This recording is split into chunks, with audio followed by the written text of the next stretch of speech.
yanachanganya watu na watu wakaamua kudanganyika. Mfano, nisaidie Mathayo 1:1. Mathayo, kitabu cha Mathayo 1:1, kwa sababu watu wanaposoma maandiko wanaweka tafsiri zao na wanashindwa kuuelewa. Injili inageuka kuwa mtihani, inakuwa ngumu. Soma andiko. Kitabu cha ukoo wa Yesu Kristo.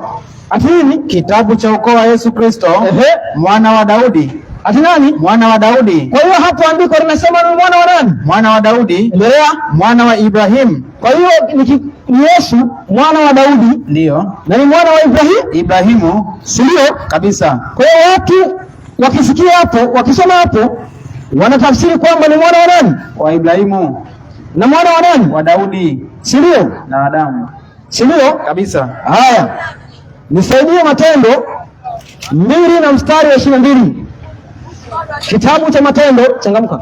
2 na mstari wa 22. Enyi waume wa Israeli, sikieni maneno haya. Endelea. Yesu wa Nazareti, mtu aliyedhihirishwa kwenu. Ati nani? Aliyedhihirishwa kwenu. Rudi hapo. Mtu aliyedhihirishwa kwenu. Kwa hiyo kwa mujibu wa andiko hilo, Yesu wa Nazareti ametambulika kuwa ni nani?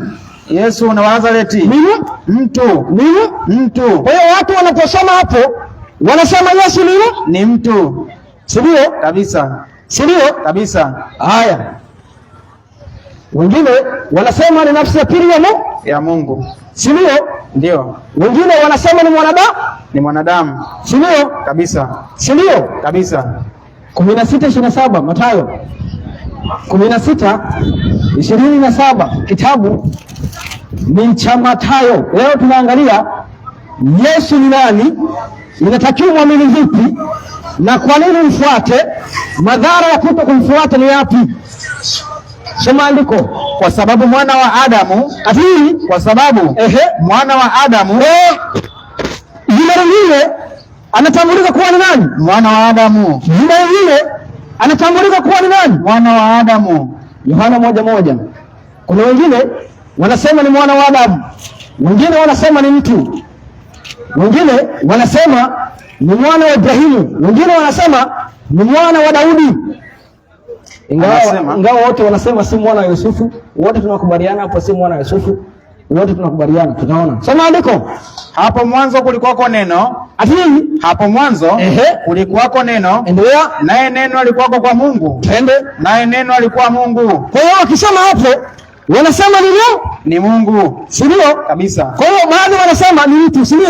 Ndio. Wengine wanasema ni mtu, ni mtume. Si ndio? Kabisa. Wengine wanasema ni mwana wa Adamu, si ndio? Ni wengine wa Ibrahim. Hata yeye alipenda kujiita hivyo, si ndio? Kabisa. Wengine wanasema ni mwana wa Ibrahimu, wengine wanasema ni mwana wa Daudi. Ni mwana wa Daudi. Wanashia kusema hapo. Wengine wanasema ni mwana wa Mariamu, yani hana baba. Si ndio? Kabisa. Sasa msomaji, niko leo tutaangalia Yesu ni nani, na tutajaribu kufunua kwa mujibu wa imeandikwa, na tutachambua kwa nini anaitwa majina hayo, kwa nini maandiko yanamuita majina hayo, na kwa nini inapaswa muamini, na kwa nini inapaswa mfuate, madhara ya kutokumfuata na madhara ya kutokumwamini. Na unapomwamini, humwamini kama unavyotaka wewe, ni kwa mujibu wa imeandikwa,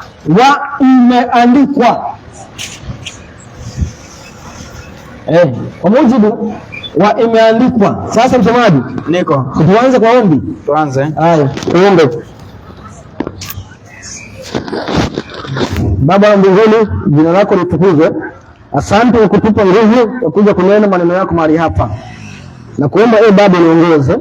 Weka maneno yako ndani yangu na ukamata kinywa changu ili unene mwenyewe kupitia Roho wako Mtakatifu. Fungua watu wako wakaelewe maandiko na teka nguvu za giza za ibilisi ambazo wanaweza kuwakamata ili wasielewe maneno yako. Tunaomba ulinzi wako, bariki watu wako kwa jina la Yesu Kristo. Amina. Amen. Sasa tunaangalia Yesu Kristo ni nani, si ndio? Kabisa. Tunaangalia Yesu Kristo ni nani, na tunaangalia kwa nini umfuate Yesu. Tunaangalia faida ya kumfuata ni nini. Tunaangalia madhara ya kumfuata ni yapi. Unaona? Kwa sababu maandiko yanamuita ni mwana wa Adamu. Maandiko yanamuita ni mtu. Maandiko yanamuita ni Mungu. Maandiko yanamuita ni mwanadamu. Maandiko yanamuita mtume. Maandiko yanamuita mwalimu. Maandiko yanamuita nabii. Lakini Yesu Kristo ni nani? Yesu Kristo ni nani? Msomaji, niko Wakolosai 2:2. Kitabu cha Wakolosai 2:2. Kitabu cha Wakolosai anasema 2 na mstari wa 2, ili wafarijie mioyo yao, asini ili wafarijiwe mioyo yao, wakiunganishwa katika upendo, wapate utajiri wote wa kufahamu kwa hakika, wapate kujua kabisa, wapate kujua kabisa siri ya Mungu, asini wapate kujua kabisa siri ya Mungu, siri ya Mungu, yaani nani? Kristo. Kwa Kristo ni siri ya nani? Siri ya Mungu. Yesu Kristo ni siri ya nani? Siri ya Mungu. Yesu Kristo ni siri ya nani? Yake ya Mungu. Sasa utamjuaje na wakati ni siri ya Mungu? Si ndio? Kabisa. Utamjuaje Yesu wakati ni siri ya Mungu? Yesu Kristo unamtambuaje wakati ni siri ya Mungu? Wakorintho wa kwanza 2 mstari wa 10. Anasemaje? Lakini Mungu ametufunulia sisi kwa Roho. Ametufunulia sisi kwa Roho. Kwa hiyo Mungu anatufunulia sisi kwa nini? Kwa Roho. Kwa sababu Yesu ni siri ya nani? Ni siri ya Mungu. Yesu ni siri ya nani? Siri yake Mungu. Na Mungu anatufunulia kuvipi? Kwa Roho. Si ndio? Kabisa. Kimbia. Maana Roho uchunguza yote, hata mafumbo ya Mungu. Kwa hiyo Roho anachunguza hata nini? Mafumbo ya Mungu. Na Yesu Kristo ni siri yake Mungu. Ili fahamu unafunuliwa na Roho ya Mungu. Maana ni nani katika binadamu? Ni nani katika binadamu ayajuaye mambo ya binadamu ila roho ya binadamu iliyo ndani yake? Hakuna anayejua mambo ya binadamu ila roho ya binadamu iliyo ndani yake. Si ndio? Kabisa. Na hata mambo yako mimi siwezi nikafahamu kwa sababu nafahamu ni roho yangu mimi mwenyewe. Hivyo hivyo na mambo ya Mungu hakuna yafahamue ila roho wa Mungu. Hata mambo ya Mungu hakuna anayefahamu ila roho ya Mungu. Na Mungu anatufunulia sisi kupitia roho yake mwenyewe. Si ndio? Kabisa. Na kwa sababu Yesu ni siri yake Mungu. Anasemaje? Lakini sisi hatupokei roho ya dunia hii. Hatupokei roho ya dunia hii. Hatukupokea roho ya dunia hii kwa sababu kuna watu wanaopokea roho ya dunia hii ikitoka kwa Ibilisi. Nisaidie kwanza 16:13 Ufunuo 16:13 Ufunuo, tutarudi hapo. 16:13 Ufunuo. Soma. Anasemaje? Nikaona roho tatu za uchafu. Nikaona roho tatu za uchafu zilizofanana na vyura zikitoka katika kinywa cha yule joka. Kwa roho tatu za uchafu zilizofanana na nini? Na vyura.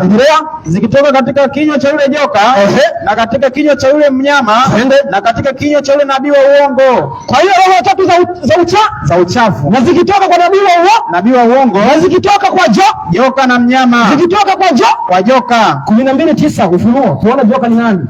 12:9 Ufunuo anasemaje? Yule joka katupwa, yule mkubwa, nyoka wa zamani, aitwaye Ibilisi na Shetani. Roho tatu za uchafu zinatoka kwa Shetani. Si ndio? Kabisa. Zinatoka kwa Shetani mwenyewe.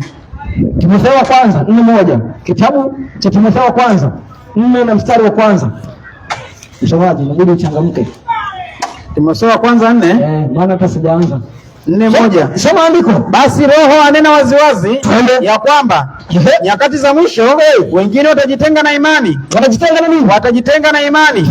Wakisikiliza roho zidanganyazo. Wakisikiliza nini? Roho zidanganyazo na nini? Na mafundisho ya Shetani. Unaona? Kwa kipindi cha mwisho watu watasikia roho zinazodanganya na mafundisho ya mashetani. Si tumeona kuna roho tatu za uchafu zinatoka kwa joka kabisa, na mwisho wa siku watu wanasikia roho zinazodanganya. Lakini maandiko yanasema tunafunuliwa kwa nini? Kwa roho. Tunafunuliwa kwa nini? Kwa roho. Rudi pale Wakorintho wa kwanza 10:12 inasemaje? Lakini Mungu ametufunulia sisi kwa roho. Soma 12 hapo tushaona. Endelee. Wakorintho wa kwanza 2:12 anasemaje? Anasema lakini sisi hatupokei roho ya dunia hii. Hatukupokea roho ya nini? Ya dunia hii. Sisi tumeona kuna roho tatu za uchafu. Si ndio? Kabisa. Zikitoka kwa joka. Ndio. Zinazofanana na kabisa na vyura. Zikitoka kwa nabii wa uongo. Maana yake zinadanganya. Lakini sisi hatukupokea roho ya dunia hii. Roho ya dunia hii. Tena zile roho zinaenda kudanganya dunia yote. Endelea. Inasema bali roho atokaye kwa Mungu. Makusudi tupate kufanyaje? Kuyajua tuliokilimiwa na Mungu. Tuliokilimiwa na nani? Tuliokilimiwa na Mungu. Soma. Nayo twayanena si kwa maneno, si kwa maneno yanayofundishwa kwa hekima ya kibinadamu. Kwa hiyo tunanena si kwa hekima ya kibinadamu, si kwa hekima ya kibinadamu, si kwa hekima ya kibinadamu, bali kwa yanayofundishwa na Roho. Yanayofundishwa na nani? Yanayofundishwa na Roho. Kimbia. Tukiyatafsiri mambo ya rohoni. Tukiyatafsiri nini? Maana mambo ya rohoni. Tukiyatafsiri nini? Mambo ya rohoni kwa maneno ya rohoni. Basi mwanadamu wa tabia ya asili, mwanadamu wa tabia ya asili apokee mambo ya Roho wa Mungu. Kwa hiyo apokee mambo ya Roho wa Mungu na mambo yake anayapinga. Si ndio? Kabisa. Lakini sisi tunafunuliwa kwa Roho. Kwa sababu Yesu Kristo ni siri ya Mungu. Ni siri yake Mungu. Yesu Kristo ni siri ya Mungu. Siri ya Mungu. 11:25 Mathayo 11:25 kitabu cha Mathayo, alafu tuanze kufundisha sasa. 11:25 wakati ule Yesu akajibu akasemaje? Nakushukuru Baba. Ati nani? Nakushukuru Baba Bwana wa mbingu na nchi. Endelea. Kwa kuwa mambo hayo uliwaficha wenye hekima. Kwa hiyo aliwaficha wenye nini? Wenye hekima. Aliwaficha wenye nini? Wenye hekima na akili, ukawafunulia watoto wachanga. Wana watu wenye hekima na akili wanaenda kusoma darasani, wakirudi wanasema Yesu ni nafsi ya pili ya Mungu. Nafsi ya pili ya Mungu. Si ndio? Kabisa. Akawafunulia watoto wadogo. 18:3 na Yesu anasema watu wasipoongoka na kuwa kama watoto wadogo hawataurithi ufalme wa Mungu. Anaposema kama watoto wadogo, maana yake lazima watu watii, wanyenyekee kujifundisha na kusikia maneno yake kama watoto wadogo. Maana mtoto mdogo unapomwambia jambo fulani usifanye, akiwa natii wazazi hatafanya kwa sababu anakuwa ameonywa. Lakini watu leo hawataki kusikia. Soma andiko. Anasemaje? Akasema amini nawaambia, msipoongoka na kuwa kama vitoto, hamtaingia kamwe katika ufalme wa mbinguni. Kwa tunaona siri hiyo imefunuliwa watoto wadogo. Si ndio? Kabisa. Wale wenye hekima wakatupwa chini, wamefichwa. Na Yesu Kristo ni siri ya Mungu. Siri yake Mungu. Walioenda huko wanarudi wanasema ni nafsi ya pili ya Mungu. Nafsi ya pili ya Mungu. Wengine wanasema ati ni mtume. Wengine ati ni mwanadamu. Si ndio? Unaona matatizo? Unaona shida? Sasa msomaji, acha tufundishe sasa. Tufundishe. Si ndio? Kabisa. Acha tufundishe. Na mtu akiwa na swali atakuja kuuliza. Si ndio? Kabisa. Acha tufundishe. Si ndio? Kabisa. Acha tufundishe. Hebu nisaidie mithali. Tuangalie Yesu Kristo ni nani? Tunaangalia Yesu Kristo ni nani na anguko la Ibilisi na mwisho wa mapambano ni kitu gani? Mwisho wa vita ya kiroho ni kitu gani? Nisaidie. Mithali 8:22. Mithali 8:22 anasemaje? Bwana alikuwa nami. Bwana alikuwa nami katika mwanzo njia yake, kabla ya matendo yake ya kale. Kabla nini? Ya matendo yake ya kale. Kabla nini? Matendo yake ya kale. Kabla nini? Matendo yake ya kale. Na alitukuka tokea milele. Tangu awali. Kabla haijakuwako dunia, wakati kusipokuwako vilindi. Na alizaliwa. Na alizaliwa. Na alizaliwa. Anasema kabla haijakuwako dunia alizaliwa Yesu. Kabla haijakuwako dunia alizaliwa. Si ndio? Kabisa. Kabla dunia haijaumbwa alizaliwa. Na kuzaliwa ni kutoka ndani ya kitu. Unaposema mwanamke huyu amejifungua, maana yake mtoto ametoka ndani ya mwanamke. Unaposema mti huu umezaa matunda, maana yake matunda yametoka ndani ya mti kabisa. Kuzaa maana yake ni kutoka ndani ya kitu. Kuzaa si lazima ngono ifanyike, si lazima kwenda reba. Maana watu wanafundisha ati Mungu hazai kwa sababu hana mke, si ndio? Ndio, si ndio? Kwa hiyo anasema alizaliwa huyu hapo wakati visipokuwako vilindi na alizaliwa. Alifanyaje? Na alizaliwa wakati visipokuwako chemichemi zilizojaa maji, kabla ya milima haijawekwa imara, kabla ya vilima, na alizaliwa. Kabla ya milima amefanyaje? Alizaliwa. Kabla ya milima amefanyaje? Na alizaliwa. Alipokuwa hajaiumba dunia wala makonde, kabla ya milima kuumba wala makonde, si ndio? Kabisa. Wala chanzo cha mavumbi ya dunia, alipozithibitisha mbingu na alikuwako. Alipothibitisha mbingu alifanyaje? Na alikuwako. Yesu alikuwepo. Yesu alikuwepo. Si ndio? Kabisa. Yesu alikuwepo. Sasa nataka niwaonyeshe kwa nini alikuja duniani na kwa nini kipindi hicho alikuwepo, kwa nini watu wanamfahamu baada ya Mariamu kuzaliwa. Hapo ndio nataka nifundishe watu waelewe, si ndio msomaji? Kabisa. Soma andiko. Alipopiga duara katika uso wa bahari, alipofanya imara mawingu yaliyo juu, chemichemi za bahari zipopata nguvu, alipoita bahari mpaka wake, kwamba maji yake yasiasi amri yake, alipoiagiza misingi ya nchi, ndipo nilipokuwa pamoja naye. Ndipo nilipokuwa pamoja naye. Ndipo nilipokuwa pamoja naye. Kama stadi wa kazi, nikawa furaha yake siku zote. Kwa hiyo alikuwa kama stadi wa kazi. Alikuwa kama stadi wa kazi. Stadi wa kazi maana yake nini? Ni mtendaji. Si ndio? Kabisa. Si mfinyanzi. Si ndio? Kabisa. Kwa Yesu alikuwa fundi stadi wa kazi mbele zake Mungu. Alikuwa fundi stadi wa kazi. Wakolosai 1:16. Anza 15. Changamka. Wakolosai 1. Maana tuliambiwa watu wana maswali. Inatakiwa sasa watu muda upatikane, na mambo ni mengi sana. Soma andiko Wakolosai 1 na mstari wa 15. Wakolosai 1:15 anasemaje? Naye ni mfano wa Mungu asiyeonekana. Naye ni mfano wa Mungu asiyeonekana, mzaliwa wa kwanza wa viumbe vyote. Kwa kuwa katika yeye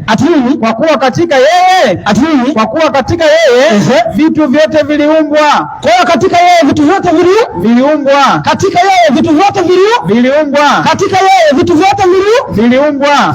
Vilivyo mbinguni na vilivyo juu ya nchi, vinavyoonekana na visivyoonekana. Kwa hiyo visivyoonekana. Si ndio? Kabisa. Ikiwa ni vitu vya enzi au sultani au enzi au mamlaka, vitu vyote viliumbwa kwa njia yake. Vitu vyote vilifanyaje? Viliumbwa kwa njia yake. Vitu vyote vilifanyaje? Viliumbwa kwa njia yake. Vitu vyote vilifanyaje? Viliumbwa kwa njia yake. Na kwa nini? Na kwa ajili yake. Basi. Si ndio? Kabisa. Kwa hiyo Yesu Kristo alikuwa na baba yake, si ndio? Kabisa. Yesu wakati Mungu anaumba, Yesu alikuwa fundi stadi wa kazi. Si ndio? Kabisa. Alikuwa fundi stadi wa kazi. 1:1 Yohana. Hapo mwanzo kulikuwako neno. Hapo mwanzo kulikuwako neno. Naye neno alikuwako kwa Mungu. Naye neno alikuwa Mungu. Sasa hapo tutachambua, sio pointi yangu hapa, si ndio? Kabisa. Haya, kimbia hapo. Inasemaje? Huyo mwanzo alikuwako kwa Mungu. Huyo mwanzo alikuwa kwa nani? Kwa Mungu. Huyo mwanzo alikuwa kwa nani? Kwa Mungu. Huyo mwanzo alikuwa kwa nani? Alikuwa kwa Mungu. Vyote vilifanyika kwa huyo. Vyote vilifanyika kwa huyo. Vilifanyika kwa nani? Kwa huyo. Wala pasipo yeye hakikufanyika chochote kilichofanyika. Mungu aliumba kupitia Yesu Kristo. Akaumba kupitia Yesu Kristo. Sasa hapo bado tunamwangalia kio mbinguni. Si ndio? Kabisa. Bado yuko mbinguni. Mbinguni. Waebrania 1:1. Kitabu cha Waebrania 1 na mstari wa kwanza. Anasema Mungu ambaye alisema zamani na baba zetu katika manabii kwa sehemu nyingi na kwa njia nyingi, mwisho wa siku hizi amesema na sisi katika mwana. Amesema na sisi katika nani? Katika mwana aliyemweka kuwa mrithi wa yote. Kwa hiyo baada ya kuumba, kwa sababu vitu viliumbwa kwa ajili yake, Mungu akamweka Yesu mrithi wa vyote, mrithi wa yote, akamweka mrithi wa vyote, mrithi wa yote, akamweka mrithi wa vyote, mrithi wa vyote, si ndio? Ndio, akamweka mrithi wa vyote, si ndio? Kabisa. Tena kwa yeye aliufanya ulimwengu, kwa kupitia Yesu ulimwengu ukafanyika, kupitia yeye ulimwengu ukafanyika. Soma, yeye kwa kuwa ni mng'ao wa utukufu wake, ni mng'ao nini? Wa utukufu wake, ni mng'ao nini? Wa utukufu wake, na chapa ya nafsi yake, atini, na chapa ya nafsi yake. Manake wanafanana, si ndio? Kabisa, wanafanana. Ndio maana sema nionaye mimi nimemuona Baba, amemwona Baba, si ndio? Kabisa. Ona chapa ya nafsi ya, chapa ya nafsi ya Mungu, chapa ya nafsi ya nafsi ya Mungu. Sema nne, akivichukua vyote inasema amefanyika bora kupita malaika, atini, amefanyika bora kupita malaika, atini, amefanyika bora kupita malaika. Kwa nini? Kwa kadiri ya jina leo lilithi lilivyo tukufu kuliko lao. Kwa hiyo amerithi jina tukufu kuliko malaika, kuliko la malaika. Amerithi jina tukufu kuliko malaika, amerithi jina tukufu kuliko kuliko la malaika, si ndio? Kabisa, si ndio? Kabisa. Soma 6 inasemaje? Hata tena mletapo mzaliwa wa kwanza ulimwenguni. Kwa baada ya kuumba, si ndio? Kabisa. Baada ya kuumba, ndio anamleta katika malaika, anawaonyesha malaika, anamweka mbele za malaika. Unaona, akaamuru hata malaika wamsujudu, si ndio? Kabisa. Akaamuru hata malaika wamsujudu. Sema hapo, maliza. Hata tena mletapo mzaliwa wa kwanza ulimwenguni, asema na wamsujudu malaika wote wa Mungu. Unaona? Kwa hiyo akaamuru hata malaika wamsujudu, si ndio? Hiyo ni command. Akaamuru malaika wamsujudu. Ingawa wengine wakaza wakasema eti kwamba Adam ndiye alisujudu. Ya uongo. Nisaidie Qur'ani 2:34. Ati Adam ndiye aliambiwa asujudiwe. Adam hakuambiwa asujudiwe kwa sababu Adam alikuwa ni kiumbe, mwanadamu asujudiwi. Aliyeambiwa kusujudiwa ni Yesu Kristo mwana wa Mungu. Malaika wakakubali kusujudu, shetani ndiye akapinga, akawa ameasi, ndio chanzo cha uasi mbinguni. Akatupwa, na tunaonyesha kwa ushahidi, si maneno. 2 ngapi? 2:34. 2:34 Suratul Baqara. Alafu nikuonyesha kwa nini hakuwa Adamu kusujudiwa. Soma andiko. Kiingereza. Ya Kiingereza? Unaona? Kwa hiyo baada ya kuumba, kwa sababu ameumba kupitia Yesu Kristo, alipoumba akamleta katika malaika, akawaambia hata malaika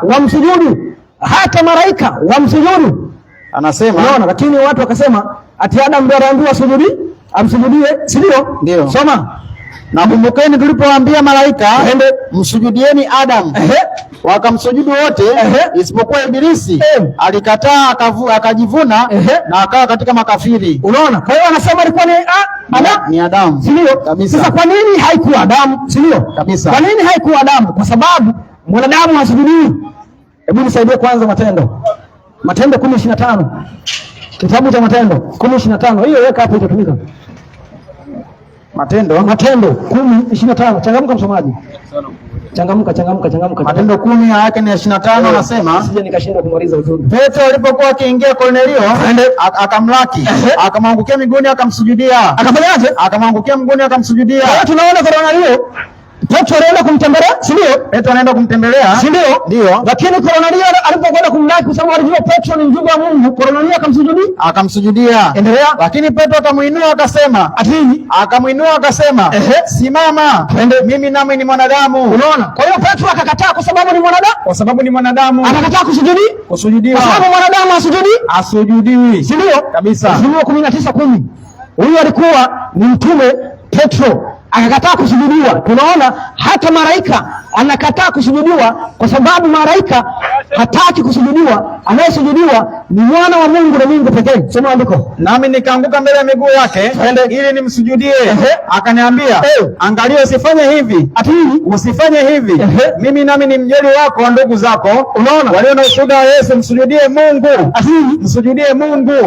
Msujudie Mungu. Hata malaika akakataa kusujudiwa. Hata malaika akakataa kusujudiwa. Si ndio? Kabisa. Akakataa kusujudiwa. Kabisa.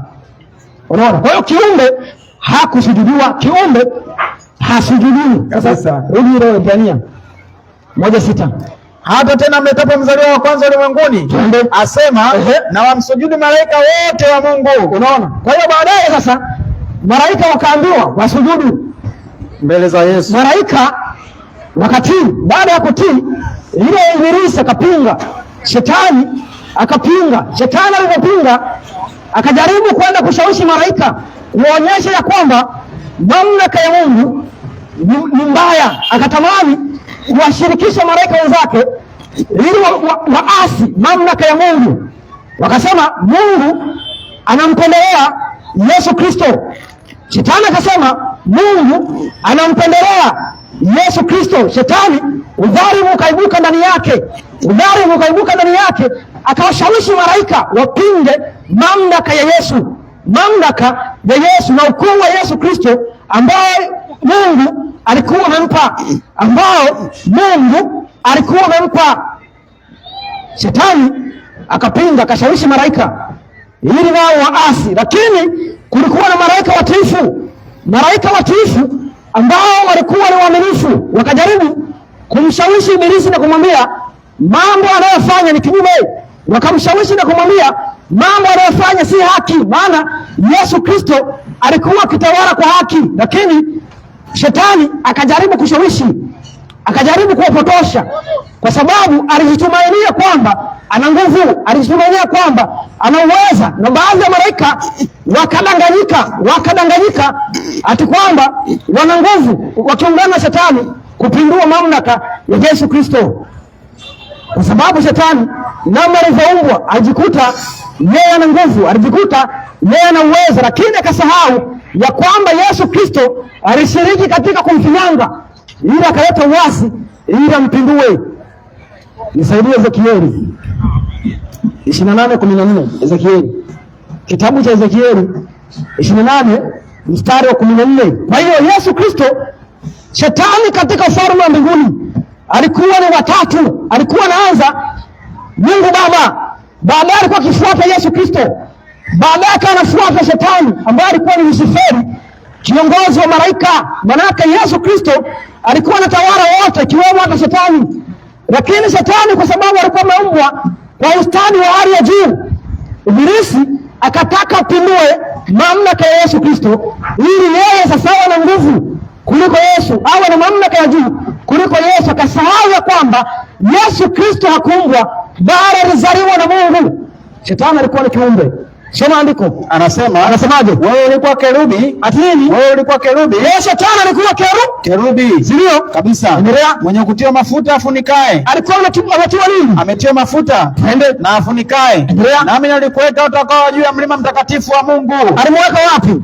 Mlima mtakatifu wa Mungu. Umetembea huko na huko. Ati nini? Umetembea huko na huko. Ati nini? Umetembea huko na huko kati ya mawe ya moto. Ulikuwa mkamilifu. Alikuwa nini? Alikuwa mkamilifu. Alikuwa nani? Alikuwa mkamilifu wakati anaumbwa. Alikuwa mkamilifu. Mungu akamuinua kama mkuu wa malaika. Sio kabisa. Lakini baadaye akaasi. Endelea. Katika njia zako zote tangu siku ile ulipoumbwa. Hata uovu ulipoonekana ndani yako. Baada ya uovu kaonekana ndani yake Ibilisi. Kwa wingi wa uchuzi wako, watu walikujaza udhalimu ndani yako, nawe umetenda dhambi. Umetenda nini? Umetenda dhambi. Kwa sababu hiyo nimekutoa kwa nguvu. Nimekutoa kwa nguvu katika mlima wa Mungu. Unaona? Kwa hiyo Shetani mwisho wa siku akaleta vurugu, akaleta uasi. Unaona? Lakini malaika walipozidi kumshawishi ya kwamba atubu, pengine Mungu angeweza kumsamehe, lakini akajikuta ya kwamba hata kitubu, ile mamlaka ya kutawala malaika, ya kuongoza malaika, akaona ya kwamba angenyang'anywa, akaona ni bora afanye uasi, ili kupindua ile mamlaka. Kama leo watu hawataki, yani watu wako tayari kufanyia jambo baya kwa sababu ya pesa. Watu wako tayari wakufanyia ubaya kwa sababu ya madaraka. Hiyo ni roho ya Shetani. Nisaidie Yohana 44, kitabu cha Yohana. Mtu yuko tayari akufanyia uasi, akufanyia uovu kwa sababu ya pesa au cheo. Soma andiko. Anasemaje? Ninyi ni wa baba yenu Ibilisi. Kwa hiyo hao ni wa nani? Wa baba yao Ibilisi. Kwa nini? Na tamaa za baba yenu ndizo mpendezwa kuzitenda. Yeye alikuwa muuaji tangu mwanzo. Alikuwa nini? Alikuwa muuaji tangu mwanzo. Wala hakusimama katika kweli. Hakusimama katika nini? Katika kweli. Kwa kuwa hamna hiyo kweli ndani yake. Kwa sababu shetani hana kweli ndani yake. Endelea. Asemapo uongo, husema yaliyo yake mwenyewe. Anasema yaliyo yake mwenyewe. Kwa sababu yeye ni mwongo. Shetani ni mwongo na ni baba wa huo. Kwa hiyo ukiwa mwongo baba yako ni shetani? Ibilisi. Si ndio? Kabisa. Ukiwa mwongo baba yako ni shetani? Ni Ibilisi. Kwa sababu yeye ndio mwanzo wa huo. Ni baba wa huo. Na yeye ndio alikuwa muuaji toka zamani. Tangu mwanzo. Unaona kazi. Kwa hiyo shetani akawa na udhari ndani yake. Shetani akaasi. Shetani akapinga mamlaka ya Yesu, na alipoambiwa na malaika atubu, yeye hakutubu, akapuuza mamlaka. Mwisho wa siku Mungu akamwambia mwanawe amfukuze katika mbingu. Mungu akamwambia Yesu Kristo amfukuze katika mbingu, na mchakato wa kufukuzwa ikapigwa vita. 12:7 Ufunuo. 12:7 Ufunuo. Katika mchakato wa kumfukuza ikapigwa vita. Soma. Kulikuwa na vita mbinguni. Atini. Kulikuwa na vita mbinguni. Mikaeli na malaika zake. Kwa hiyo unaposikia Mikaeli, maana yake ni anayefanana na Mungu. Anayefanana na Mungu. Ndio? Kabisa. Wengi hapa wamepigwa chenga. Wamepigwa chenga. Wamepigwa chenga. Rudia andiko. Kulikuwa na vita mbinguni. Mikaeli na malaika zake wakapigana na yule joka. Wakapigana nani? Na yule joka. Joka naye akapigana nao pamoja na malaika zake. Joka naye alikuwa na malaika zake? Alikuwa na malaika zake. Kulikuwa na upande wa Yesu na upande wa joka. Ndio? Kabisa. Upande wa Mikaeli na upande wa joka. Nao hawakushinda wala mahali pao pakuonekana tena mbinguni. Kwa hiyo hawakushinda na mahali pao mbinguni hapakuonekana. Maana yake walifukuzwa. Yule joka akatupwa. Yule joka akatupwa. Yule mkubwa nyoka wa zamani aitwaye Ibilisi na Shetani. Kwa hiyo nyoka akatupwa. Yule mkubwa aitwaye Ibilisi na Shetani. Ndio? Kabisa. Audanganya ulimwengu wote. Akatupwa hata nchi. Na malaika zake wakatupa pamoja naye. Na malaika zake wakatupa pamoja naye. Wale malaika walioungana wakatupa pamoja naye. Wale malaika walioungana Shetani wakatupa pamoja naye. Endelea. Inasemaje? Nikasikia sauti kuu mbinguni ikisema. Sasa kumekuwa wokovu.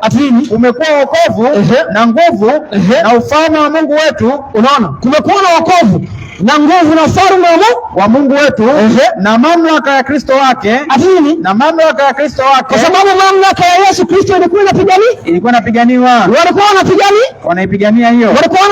Wanaipigania. Sasa kumekuwa na wokovu na nguvu na ufalme wa Mungu wetu na mamlaka ya Kristo wake. Na mamlaka ya Kristo wake. Kwa maana ametupwa chini. Mshtaki wa ndugu zetu. Yeye awashtakie mbele za Mungu mchana na usiku. Inasema nao wakamshinda kwa damu ya mwana kondoo na kwa neno la ushuhuda wao, ambao hawakupenda maisha yao hata kufa. Kwa hiyo shangilieni enyi mbingu, nanyi mkao humo, ole wa nchi na bahari. Unaona? Kwa hiyo baada ya Shetani kutupwa, baada ya Ibilisi kutupwa, mbingu zinaambiwa zishangilie. Lakini tunaambiwa ole wa nchi na bahari. Tunaambiwa ole wa nchi na bahari. Kwa maana yule Ibilisi ameshuka kwenu. Kwa hiyo ameshuka kwetu. Ndio? Kabisa. Mwenye ghadhabu nyingi. Akiwa na ghadhabu nyingi. Ana ghadhabu nyingi. Akijua ya kuwa ana wakati mchache tu. Tukapewa ole wa nchi na bahari. Ndio? Kabisa. Kwa sababu Shetani alifukuzwa, akaja na ghadhabu kali. Unaona? Akafukuzwa kwa sababu mwanzoni alikuwa na watatu katika mamlaka mbinguni.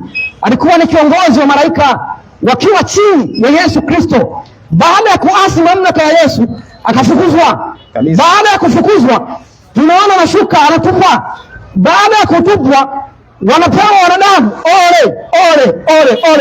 Kwa nini wanapewa ole? Kwa sababu Shetani alitupwa, alishuka na alikokota theluthi ya malaika akawadanganya. Na unaposikia theluthi ya malaika si wachache, kwa sababu malaika ni wengi sana.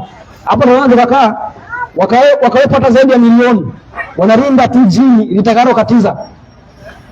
Kama wamekaa tu wanarinda jini litakalo katiza, maana uweze kuhubiri injili hii alafu majini yakakuchekea. Majini yakakuchekea. Never. Kwa hiyo tunapewa ole wa nchi na bahari. Alikokota theluthi ya malaika. Hebu nisaidie 12:3 Ufunuo.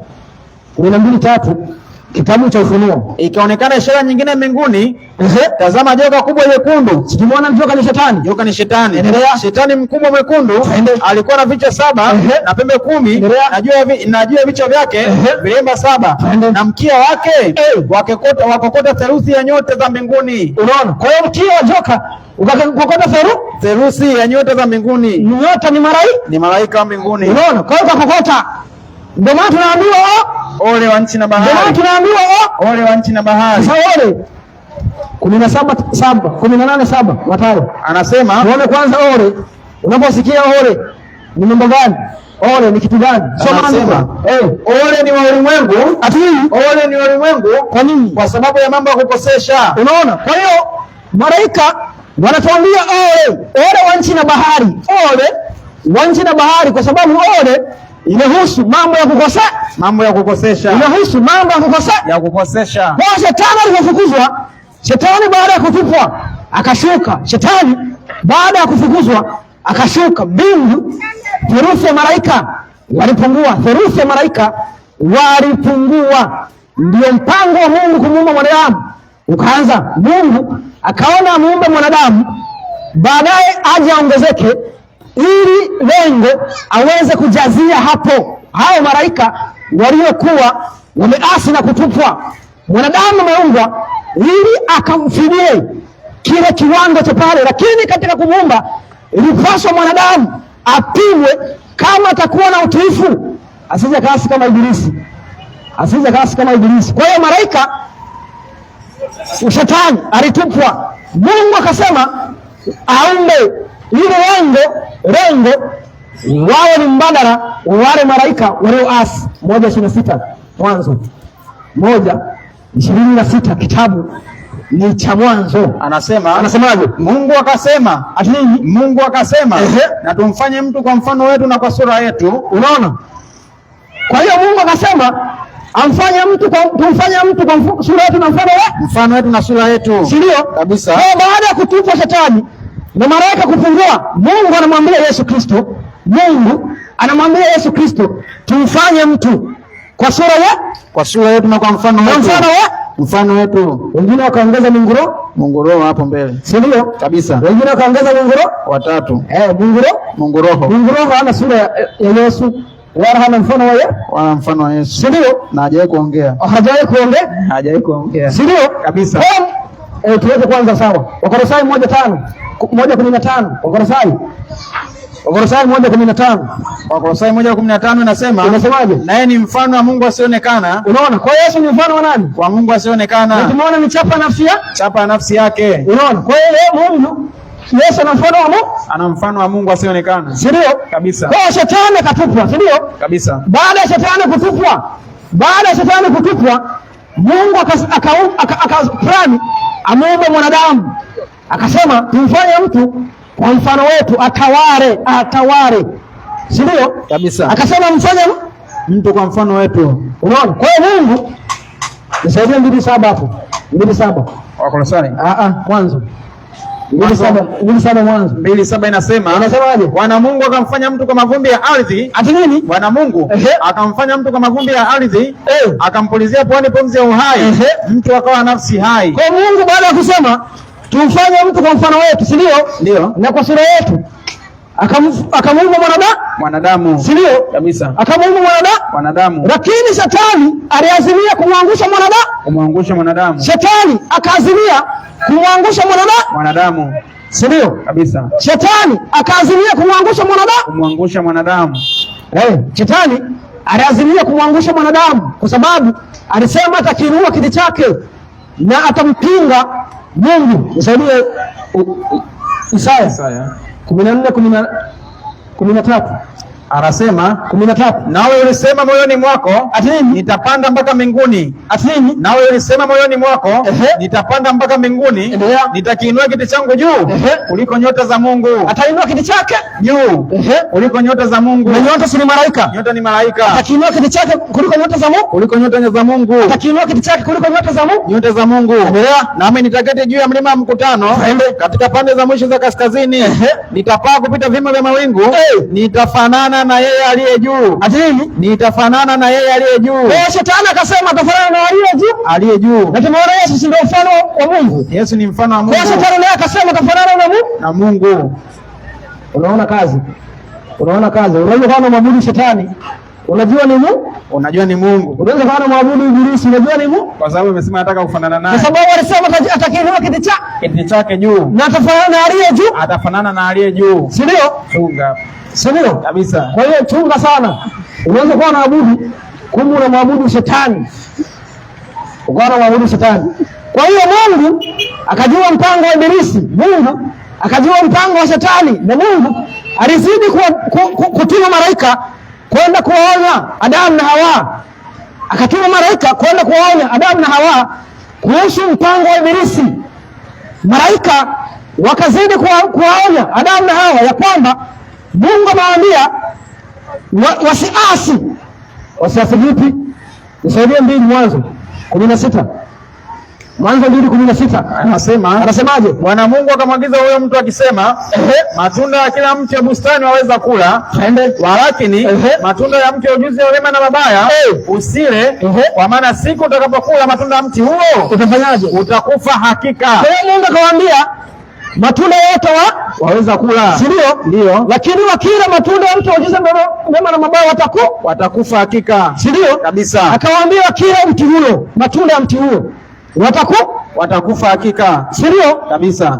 Unaona? Lakini malaika walizidi kusisitiza wakimwambia Adamu ya kwamba anapaswa kuwa makini, kwa sababu nyoka ametupwa. Joka ibilisi alikuwa ametupwa. Adamu akaambiwa na mkewe ya kwamba hawapaswi kutengana, wanapaswa kuwa karibu. Akawaambia wanapaswa kuwa karibu kwa sababu Mungu alikuwa amewaambia wasile matunda ya mti wa ujuzi wa mema na mabaya, kwamba wakila watakufa. Na malaika wakawaambia ya kwamba sheria ya Mungu ni takatifu, unapoivunja utakufa. Malaika wakawaambia sheria ya Mungu ni takatifu, unapoivunja utakufa. Adamu na Hawa wakajaribu kusema ya kwamba sheria ya Mungu wataitii, kwa sababu kiukweli walimpenda Mungu, lakini Mungu alikuwa amewaonya ya kwamba wasitengane, wawe karibu, ili mjaribu atakapowajia wawe na uwezo wa kumshinda. Lakini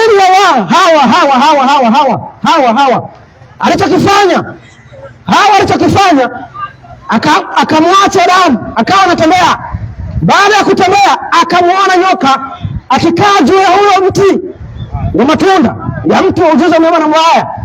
Walipokuwa katika huyo mti, nyoka alikuwa kila matunda ya mti huo. Shetani alichukua umbile la nyoka ili aweze kumwangusha mwanadamu. Mwanzo 3:1.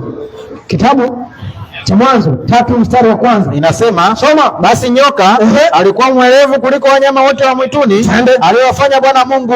Akamwambia mwanamke, ati hivi ndivyo alivyosema Mungu, msile matunda yote ya mti ya bustani? Unaona?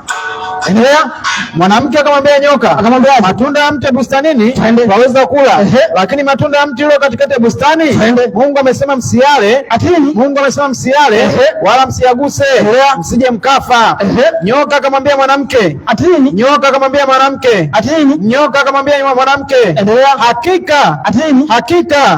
hakika hamtakufa. Unaona? Kwa nyoka alikuwa mwerevu, akamwambia mwanamke hakika hamtakufa. Nakumbuka Mungu alikuwa alishawaonya kabisa, na akawa anaagiza malaika ya kwamba Adamu na Hawa hawakupaswa kutengana ili wasije wakajaribiwa. Lakini tunaona Hawa akajitenga, nyoka anamjaribu, shetani akamjaribu kupitia nyoka huko kila matunda, lakini shetani akasema hakika hamtakufa.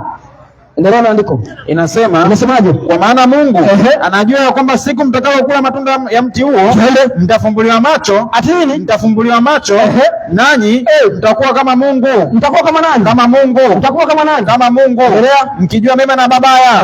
Mwanamke alipoona kuwa ule mti, ati nini? Mwanamke alipoona kuwa ule mti wafaa kwa chakula. Sasa msemaji? Niko. Mungu sasa kama amewaonya. Amewaonya. Sasa ule mtu ulikuwa ni chakula? Hapana. Chakula si kile Mungu alichosema wale. Kabisa. Watu hata leo wanakula vitu ambavyo haviliwi. Ati ni vyakula? Ati ni vyakula. Na Mungu anasema si vyakula? Si vyakula. Unaona? Ati ni mkuu wa meza. Endelea na andiko. Mwanamke alipoona kuwa ule mti wafaa kwa chakula, wapendeza macho, nao ni mti wa kutamaniwa kwa maarifa. Kwa hiyo ni mti wa kutamaniwa kwa maarifa. Basi alitoa katika matunda yake akala. Ati nini? Akala. Ati nini? Akala. Kwa hiyo alitoa katika matunda akala, si ndio? Ndio. Akala kwenye ule mti wa ujuzi mema na mabaya. Baada ya kudanganywa na nyoka. Akala, akampa mumewe naye akala. Akampa mumewe. Wakina mama, wao mnachagua zawadi za kuwapelekea waume zao. Maana unaweza kumletea hata sumu ati ni chakula. Ukasema ni chakula. Biblia hapo inasemaje? Inasema basi alitoa katika matunda yake akala, akampa na mumewe. Ati akampa na mumewe naye akala. Unaona? Endelea. Wakafumbuliwa macho yote wawili, wakajijua kuwa wa uchi. Unaona? Kwa hiyo hapo sitoke. Kwa hiyo tunaona baada ya shetani kumdanganya Adamu, kumdanganya mwanamke naye akachukua yale matunda, akampelekea mume wake. Wote wakala. Lakini mwanamke ndiye aliyeingia katika hali ya kukosa. Alisikiliza maagizo ya joka, akachuma, akampelekea na mume wake. Baada ya kula tu wakawa wamemwasi Mungu. Na baada ya kumwasi Mungu, mbingu zilisikitika. Malaika walihuzunika, maana walijua Adamu ameungana na Ibilisi. Na waliwahurumia kwa sababu walijua kinachofuata ni kifo. Wakawahurumia. Soma 24. Hapo 24 nasemaje? Basi akamfukuza huyo mtu. Kwa hiyo Adamu akafukuzwa baada ya kutenda kosa, si ndio? Kabisa. Endelea. Akaweka makerubi. Akaweka nini? Makerubi upande wa mashariki wa bustani ya Edeni. Kwa hiyo akaweka makerubi upande wa mashariki wa bustani ya Edeni. Na upanga wa moto. Na upanga wa nini? Wa moto. Uliogeuka huko na huko kuilinda njia ya mti ule wa uzima. Ati nini? Kuilinda njia ya mti ule wa uzima. Ati nini? Kuilinda njia ya mti ule wa uzima. Endelea.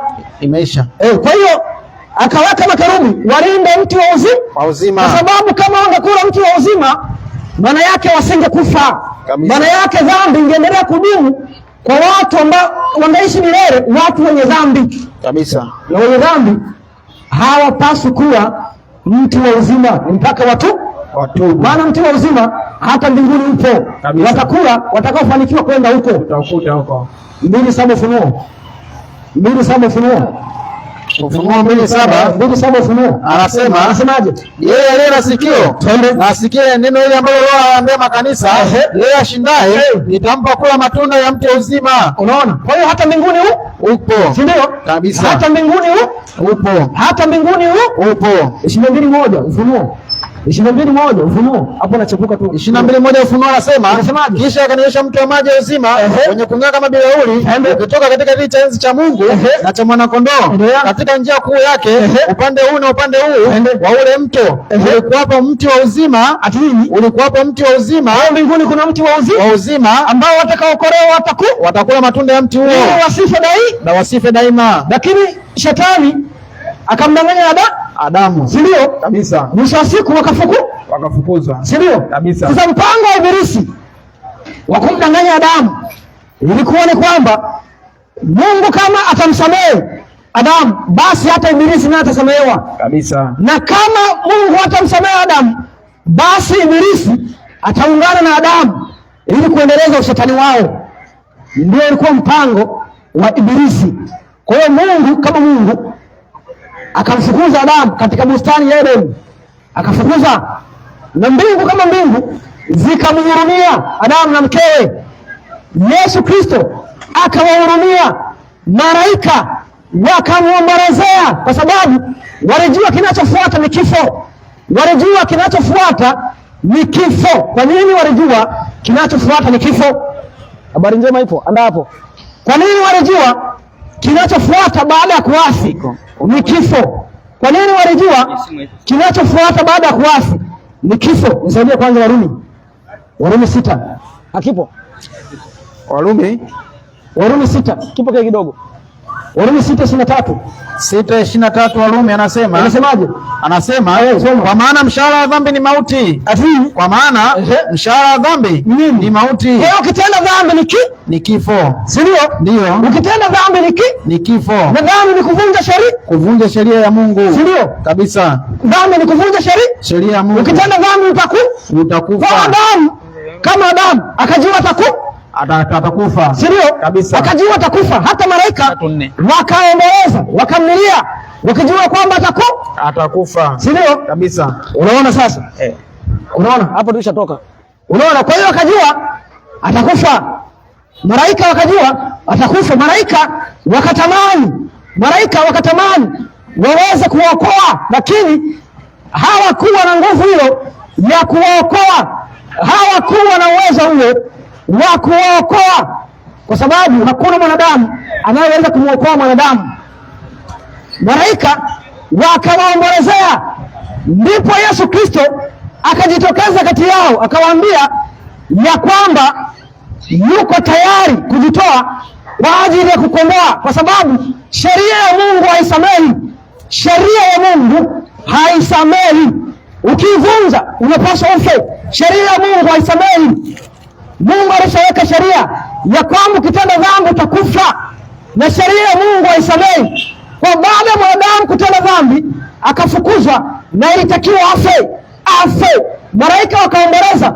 Yesu Kristo akaona ya kwamba vita hiyo ilikuwa inaanzia mbinguni. Ikabidi awahurumie wanadamu, akubali yeye kufa badala ya Adamu. Akakubali afe Yesu Kristo badala ya Adamu. Akakubali Yesu afe badala ya Adamu, kwa sababu sheria ya Mungu kivunja unatakiwa ufe. Maana mshahara wa dhambi ni mauti, na dhambi ni uasi wa sheria. Maana sheria ndizo zinaweza kuonyesha jambo hili ni baya au ni jema. Warumi 7:7. Hapo tunamwangalia Yesu Kristo akiwa bado mbinguni, si ndio? Soma. Tusemeje basi? Torati ni dhambi? Hasha. Walakini singalitambua dhambi ila kwa sheria. Wewe huwezi kutambua dhambi pasipo nini? Pasipo sheria. Huwezi kutambua dhambi pasipo nini? Sheria. Kwa Mungu anapokuonya, hiyo ni sheria. Usipotenda maana yake umetenda dhambi. Na kwa mujibu wa maandiko ukitenda dhambi unapaswa ufe. Kwa sababu sheria ya Mungu haina msamaha. Haina rehema. Sio? Kabisa. Lakini kwa sababu sheria ya Mungu inataka kifo, ikabidi Yesu Kristo ajitoe. Ikabidi Yesu Kristo akubali kufa badala yetu. Sio? Kabisa. Sasa tuone alikufa kufaje. Nisaidie Mwanzo 3:21. Mwanzo 3:21. Anasemaje? Bwana Mungu akawafanyia Adamu na mkewe mavazi ya ngozi akawavika. Kwa hiyo akawafanyia mavazi ya ngozi. Maana yake alichinja mnyama. Maana yake alichinja. Kwa jambo Mungu alifanya, akachinja mnyama, mwana-kondoo. Na huyo mwana-kondoo alikuwa anamwakilisha Yesu Kristo ambapo alikuja kudhihirishwa baada ya kifo chake. Lakini huyo mwana-kondoo alikuwa anamwakilisha Yesu Kristo. Sithibitishe kabisa. Yohana 1:29 anasema. Yohana 1:29 anasema siku ya pili yake akamwona Yesu anakuja, akasema tazama mwana-kondoo wa Mungu aichukue dhambi ya ulimwengu. Unaona, kwa mwana-kondoo alikuwa ni Yesu Kristo. Mwana-kondoo alikuwa ni Yesu Kristo. Kwa hiyo alipochinja Adamu kwa mara ya kwanza, akaona mnyama akichinjwa. Maana mnyama kipindi hicho alikuwa hafi, kipindi hicho walikuwa hawauawi, kipindi hicho walikuwa hawachinji. Lakini tunaona kwa mara ya kwanza Adamu anaambiwa achinje mnyama. Adamu anaambiwa achinje mnyama kuwakilisha damu ya Yesu Kristo, kuwakilisha damu ya Yesu Kristo. Na kuanzia hapo damu ikawa inafunikwa kupitia wanyama, damu ikawa inaondolewa kupitia wanyama. Walawi 17:11. Kimbia 17:11 Walawi 17:11. Haki na 11 anasemaje? Kwa kuwa uhai wa mwili uko katika hiyo damu. Kwa hiyo uhai wa mwili upo katika nini? Katika damu. Uhai wa mwili upo katika nini? Damu. Endelea. Nami nimewapa nyinyi hiyo damu juu ya madhabahu ili kufanya upatanisho kwa ajili ya dhambi zenu. Kwa hiyo ile damu ikamwakilisha Kristo. Soma moja. Ile damu ikamwakilisha Yesu Kristo. Kwa sababu mnyama alichinjwa na damu ikatoka, damu ikatoka. Maana Yesu Kristo alijitoa. Hiyo ilikuwa ni kivuli, ikaja kadhihirishwa baada ya kuzaliwa na Mariamu. Tutaona, soma. Bwana akamwambia Musa akasema, sema na Haruni na wanawe na wana wote wa Israeli, ukawaambia neno hili ndilo walioliamuru Bwana akisema. Akisemaje? Mtu yote wa kwenu wa nyumbani mwenu atakaye chinja ng'ombe au mwana kondoo au mbuzi ndani ya malango au atakaye mchinja nje ya malango, wala mleti mlangoni pa hema ya kukutania, ili amtoe kuwa matoleo kwa Bwana mbele ya hema hiyo ya Bwana. Iwe matoleo. Soma 4. Inasema wala hamleti Walawi 1:1. Walawi inasema Bwana akamwita Musa na kusema naye katika hema ya kukutania, akamwambia nena na wana Israeli ukawaambie, mtu wa kwenu atakapomtolea Bwana matoleo, mtatoa katika matoleo katika wanyama mifugo. Kwa Mungu anaruhusu matoleo katika wanyama mifugo. Akaambiwa watoe katika wanyama. Ndio maana Kaini alimuua Abeli nduguye. Maana Abeli alitoa wanyama, ila Kaini akatoa mboga. Lakini ya kwake ikakataliwa. Ikabidi amuue ndugu yake kwa wivu. Maana yake baba yake ni Ibilisi. Si ndio? Kabisa. Lakini tunaona ya kwamba watatoa katika wanyama. Soma mstari wa 4 nasemaje? Kisha ataweka mkono wake juu ya kichwa cha huyo sadaka ya kuteketezwa, nayo itakubaliwa kwa ajili yake, ili kufanya upatanisho kwa ajili yake. Unaona? Kwa hiyo Mungu akaruhusu wanyama watolewe. Kwa sababu walikuwa wanamwakilisha nani? Kristo. Petro wa kwanza 1:18. Petro wa kwanza 1:18 anasema, soma. Ninyi mfahamu kwamba mlikombolewa si kwa vitu viharibikavyo. Tulikombolewa si kwa nini? Vitu viharibikavyo. Tulikombolewa si kwa nini? Vitu viharibikavyo. Endelea. Kwa fedha au dhahabu. Kwa fedha au nini? Dhahabu. Kwa fedha au nini? Dhahabu. Endelea. Mpate kutoka katika mwenendo wenu usiofaa mliopokea kwa baba zenu, bali kwa damu ya thamani, kwa damu ya thamani kama ya mwana kondoo. Kama ya nini? Mwana kondoo asiye na ila, asiye na waa, yaani Kristo. Kama mwana kondoo yani nani? Kristo. Kama mwana kondoo yani nani? Kristo. Kondoo alikuwa anawakilisha nani? Kristo. Kondoo alikuwa anawakilisha nani? Yesu Kristo. Mungu anapomwambia Adamu ya kwamba chinja mnyama, alikuwa anamwakilisha nani? Kristo. Alikuwa anawakilisha damu ya nani? Ya Kristo. Kwa sababu hakuna mwanadamu anayeweza kumkomboa mwanadamu isipokuwa ni mwana wa Mungu. Si ndio? Kabisa. Nisaidie Zaburi 49:7. Zaburi 49:7 mstari. Zaburi, kitabu cha Zaburi 49. Soma 7. Inasemaje? Hakuna mtu yeyote, hakuna mtu yeyote awezaye kumkomboa ndugu yake. Ati nini? Awezaye kumkomboa ndugu yake wala kumpa Mungu fidia. Kwa nini? Kwa ajili yake. Anasemaje? Maana fidia ya nafsi. Ati nini? Maana fidia ya nafsi zao ina gharama. Fidia ya nafsi zao ina gharama. Wala hana budi kuiacha hata milele. Unaona? Kwa hiyo fidia yake ina gharama kubwa sana. Wengine wanasomewa dua ati marehemu aende mbinguni. Lakini maandiko yanasema hakuna mtu anaweza kumkomboa ndugu yake. Si ndio? Hakuna. Ile wengine wanasomea aende palatori. Ati waende mbinguni. Mbingu labda ya kuzimu. Wanabadilisha ngia angani. Sio Mungu alikufa mlevi aende mbinguni. Ataende mbinguni? Aende mbinguni. Yaani wote dhambi, alafu subirio kisha kufa, ati ndote uje uombewe. Pesa zako wewe watakula watu viongozi wa dini watakuwa na jehanamu utaenda.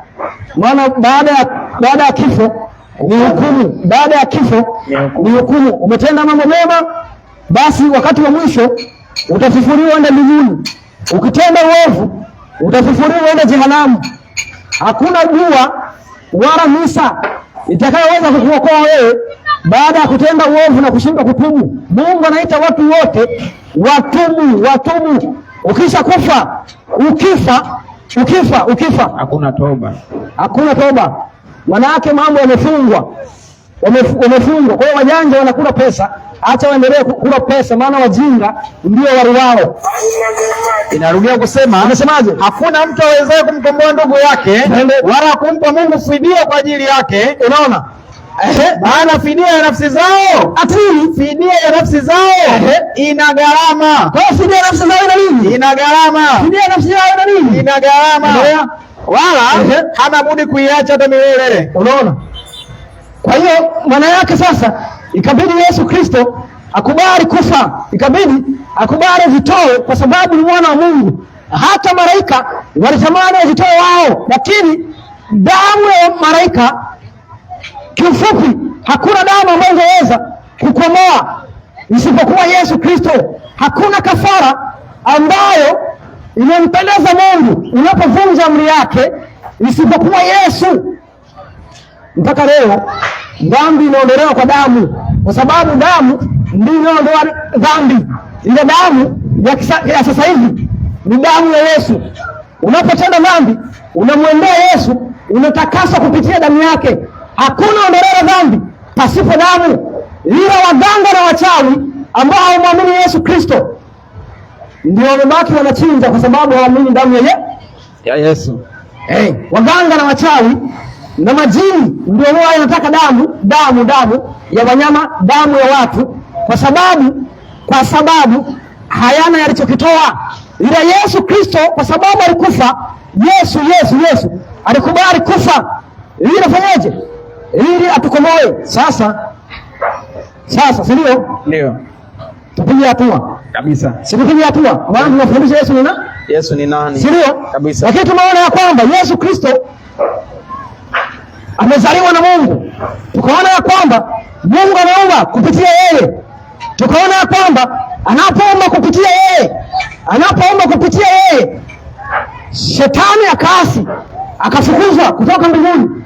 Baada ya Shetani kufukuzwa, baada ya Ibilisi kufukuzwa, akasema atakiinua kiti chake, na kiti chake kimejengwa katika uongo. Ukiwa mwongo, mwalimu wako ni Shetani. Shetani akasema atakiinua kiti chake, na kiti chake kimejengwa katika uongo, kimejengwa katika madanganyo, na akawadanganya Adamu na Hawa, wakakosa baada ya kula matunda, na mshahara wa dhambi ni kifo. Maana Mungu aliwaambia wakitenda dhambi watakufa, kwa sababu sheria ya Mungu ni takatifu na sheria ya Mungu haisamehi. Unapoikosea inatakiwa ufe, lakini kwa sababu Mungu ni mwingi wa rehema na Yesu Kristo alikubali kujitoa kwa hiari yake, akasema yuko tayari kufa badala ya Adamu. Yesu alisema anataka kufa ili amkomboe mwanadamu, kwa sababu alimpenda mwanadamu. Ingawa vingine leo hawataki kusikia hata habari zao. Subiri, siku zinakuja hapo, siku za mwisho, utaona ya kwamba kuna wahubiri walikuja mtaani, ukahisi wanacheza, ukahisi wamekosa kazi. Subiri uone. Unaona? Kwa hiyo Yesu Kristo akakubali kujitoa. Nisaidie 10:17 Yohana. 10:17 Yohana. Kitabu cha Yohana 10:17. Yesu Kristo akakubali kufa. Yohana 10:17 soma. Ndiposa Baba ampenda. Atini. Ndiposa Baba anipenda. Baba anafanyaje? Anipenda. Baba anafanyaje? Anipenda.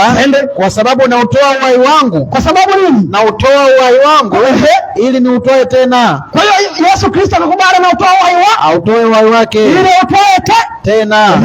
Hakuna mtu aniendeleaye. Hakuna mtu aniendeleaye. Hakuna aliyemwambia Yesu Kristo ajitoe mwenyewe. Lakini Yesu Kristo akakubali kujitoa mwenyewe. Si ndio? Akakubali kujitoa ili afe, kwa sababu mwanadamu alikosa na mshahara wa dhambi ni kifo. Unaona kazi? Unaona shida? Kwa hiyo sasa katika mchakato wa kufa, katika mchakato wa kujitoa, maana yake si msemaji, si lazima atoke mbinguni? Lazima atoke mbinguni. Si ndio? Aje duniani. Si alikuwa mbinguni? Si ndio? Mbinguni. Si lazima atoke mbinguni? Kabisa. Si alikuwa mbinguni? Kabisa. Si lazima atoke mbinguni? Lazima. Si alikuwa mbinguni? Kabisa. Si lazima atoke mbinguni? Lazima. Si ndio? Kabisa. Wagalatia 4:4 inasemaje? Hata ulipoadia utimilifu wa wakati, hata ulipoadia utimilifu wa wakati, Mungu alimtuma mwanawe, Mungu alimtuma mwanawe ambaye amezaliwa na mwanamke. Kwa hiyo Mungu baadaye akamtuma mwanawe ambaye amezaliwa na mwanamke, ambaye aenda kuzaliwa na mwanamke. Maana yake alikuwa na mwanawe kabla hajazaliwa na mwanamke. Alikuwa mwanawe kabla hajazaliwa na mwanamke. Akamtuma ili azaliwe na mwanamke. Si ndio? Kabisa. Kwa sababu tulikuwa tumeasi na tumewekwa chini ya sheria. Sheria ya kuvunja, sheria ya asili.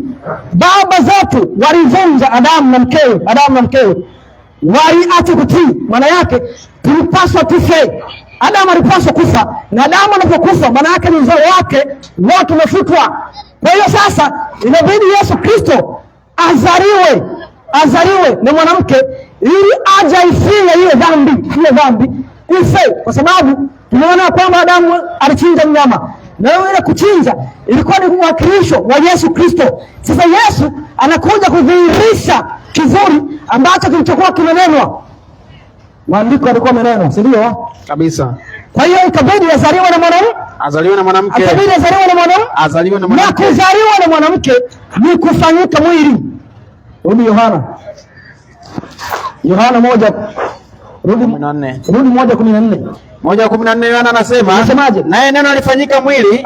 Naye neno alifanyika mwili. Alifanyika nini? Mwili. Twende. Akakaa kwetu. Nasi tukaona utukufu wake. Utukufu kama wa mwana pekee. Atokaye kwa Baba. Amejaa neema na kweli. Unaona? Kwa hiyo akachukua mwili. Ndio. Akakaa kwetu. Akachukua mwili. Ndio. Kabisa. Kwa hiyo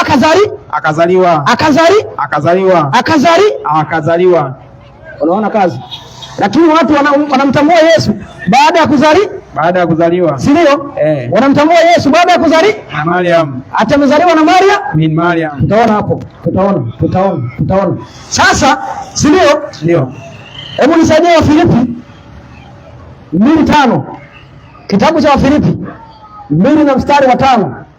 Anasemaje? Iweni na nia hiyo ndani yenu, ambayo ilikuwa pia ndani ya Kristo Yesu, ambaye yeye mwanzo alikuwa yu na namna ya Mungu. Kwa sababu amerithi jina la Mungu. Kwa sababu ni mwana wa Mungu. Alikuwa yu na namna ya Mungu. Ana namna ya Mungu. Alikuwa anafanana na Mungu. Ana mfano wa Mungu. Ndio. Kabisa. Naye hakuona kule kuwa sawa na Mungu kuwa ni kitu cha kushikamana nacho. Bali alijifanya kuwa hana utukufu, akatoa namna ya mtumwa. Akachukua nini? Namna ya utumwa. Akachukua nini? Namna ya mtumwa. Akawa na mfano wa mwanadamu. Akawa na nini? Ana mfano wa mwanadamu. Akawa na nini? Mfano wa mwanadamu. Manake si mwanadamu? Si mwanadamu. Manake si mwanadamu? Si mtu. Si mtu. Akawa na nini? Ana mfano wa mwanadamu. Akawa na nini? Ana mfano wa mwanadamu. Sasa akiwa na mfano wa mwanadamu, si ndio? Anasema kwa binadamu? Mwanadamu. Si ndio? Kabisa. Analia, si ndio? Kabisa. Si ndio? Analala, si ndio? Kabisa. Anaenda choo, si ndio? Kabisa. Kwa sababu amechukua mfano wa mwanadamu. Ili aje afie dhambi ya mwanadamu. Afie dhambi ya mwanadamu. Si ndio? Ndio. Kwa hiyo akachukua mfano wa mwanadamu. Akazaliwa, si ndio? Kabisa. Tuangalie kuzaliwa kwake. Kabisa. Si tuangalie. Inaanza tena alipoonekana na umbo kama mwanadamu. Nenda Luka, tutarudi hapo. Hapo ni kwenye operation. Nenda Luka 1:26. 1:26 Luka inasemaje? Mwezi wa sita malaika Gabrieli alitumwa na Mungu kwenda mpaka mji wa Galilaya. Ati nani? Malaika wa Mungu. Malaika wa nani? Wa Mungu. Malaika wa nani? Wa Mungu. Alitumwa mpaka kwenda mji wa Galilaya. Alitumwa kwenda mji wa Galilaya. Endelea. Jina lake Nazareti. Kwa mwanamwali bikira. Kwa mwanamwali nani? Bikira. Kwa mwanamwali nani? Bikira. Endelea. Aliyeposwa na mtu jina lake Yusufu. Aliposwa na nani? Na mtu wa jina lake Yusufu wa mbali ya Daudi. Endelea. Na jina lake bikira huyo ni Mariamu. Jina lake bikira huyo ni nani? Mariamu. Endelea. Akaingia nyumbani mwake akasemaje? Salamu uliopewa neema. Atini salamu uliyepewa neema. Wengine wanasema salamu umejane uliyepewa. Wengine wanasema umejaa neema. Aliyejaa neema ni Yesu kabisa, si Maria kabisa. Endelea na andiko. Salamu uliyepewa neema, Bwana yu pamoja nawe. Naye akatafakari sana kwa ajili ya maneno yake. Akawaza moyoni mwake, salamu hii ina namna gani? Malaika akamwambia, usiogope Mariamu, kwa maana umepata neema kwa Mungu. Umepata nini? Umepata neema kwa Mungu. Umepata neema. Tazama, utachukua mimba na kuzaa mtoto mwanamume, jina lake utamwita Yesu. Utamwita nani? Jina lake utamwita Yesu. Utamwita nani? Utamwita Yesu. Endelea. Huyo atakuwa mkuu, ataitwa mwana wa aliye juu. Ataitwa nabii. Mwana wa aliye juu. Ataitwa mwanadamu. Mwana wa aliye juu. Kwa hiyo ataitwa mwana wa aliye juu. Mwana wa aliye juu. Kwa malaika wanatujengea msingi. Yesu Kristo ni mwana wa aliye juu. Mwana wa aliye juu. Unaona? Kabisa. Si malaika? Ni malaika huyo. Si ndio wakasema akatangaza? Sio. Ya kwamba ni mwana wa aliye juu. Mwana wa aliye juu. Kwa sababu amezaliwa kwa nguvu ya Roho Mtakatifu. Uwezo wa Roho Mtakatifu. Amezaliwa pasipo na baba. Amezaliwa pasipo na baba. Qur'ani 19:34. Qur'ani 19 aya yake ni 34. Amezaliwa pasipo na baba, na imani zote zinakubali jambo hilo. Ila kwenye mwana wa Mungu watu ndio wanarukaruka, wanapiga kona. Subiri arudi ndio watu watajua. 19:34. Soma Al-Karim. Soma. Changamka. Inasema huyo ndiye Isa.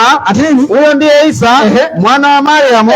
Ndiyo kauli ya haki ambayo wanaifanyia shaka. Unaona? Kwa hiyo ni mwana wa mwana wa Mariamu. Kama ni kauli tunaifanyia shaka kwa sababu hakuna mwanamke anayezaa pasipo na mume. Si ndio? Kabisa. Kwa hiyo sasa kama Mariamu alizaa, si ndio? Pasipo na mume. Baba yake ni nani? Tuulize hapo. Si ndio? Kabisa. Maana yake ni kitakatifu, mwana wa aliye juu. Mwana wa aliye juu. Ni kitakatifu, mwana wa aliye juu. Wa aliye juu. Si ndio? Kabisa. Maana yake alichukua mwili, si ndio? Kabisa. Akafanyika kuwa mwanadamu. Kabisa. 19 hapo. 19 hapo. 19. Soma hapo. Wanasema soma. Malaika akasemaje? Hakika mimi ni mwenye kutumwa na Mola wako mlezi. Kwa hiyo alitumwa na Mola wake mlezi ili nikubashirie, ili afanyaje? Ambashirie tunu ya mwana aliyetakasika. Akasema, nitapataje mwana hali mwanadamu yeyote hajanigusa? Kwa Mariamu anakiri kwamba hakuguswa na mwanamke. Hakuguswa na mtu. Si ndio? Kabisa. Na anasema atapataje mwana? Endelea na andiko. Wala mimi si kahaba. Malaika akasemaje? Ndivyo hivyo Mola wako mlezi asema. Mola wako mlezi anafanyaje? Asema. Mola wake mlezi anasema. Mlezi. Sasa sijajua mzazi ni nani. Endelea na andiko. Kambo huyo. Endelea. Anasema haya ni mepesi kwangu. Ati nini? Haya ni mepesi kwangu. Yeye akasema haya ni mepesi kwake. Unaona? Kwa hiyo akasema ni mepesi kwake. Anasema na ili Maliza ili tumfanye kuwa ni ishara kwa watu na rehema itokayo kwake. Basi. Unaona? Kwa hiyo Yesu Kristo akafanyika mwili, akazaliwa na mwanamke, akazaliwa na Mariamu. Alifanyika mwili, alichukua umbile la mwanadamu ili aje ifie dhambi ambayo watu walikuwa wamewasi, ili aje aifie dhambi watu ambao walikuwa wameasi. Na anapokuja sasa ndio anazaliwa na mwanamke chini ya sheria, anazaliwa na Mariamu. Unaona? Lakini mwanzoni tunaona ya kwamba Mungu ameumba kupitia yeye. Mwanadamu anapoanguka ndipo anaamua kumhurumia mwanadamu na kusema anajitoa ili afe kwa ajili ya kumkomboa mwanadamu. Sasa anapofanyika mwili, Yesu ndio anakuwa na majina mengi ambayo jamii ya Wakristo hata Waislamu wamechanganyikiwa, wameshindwa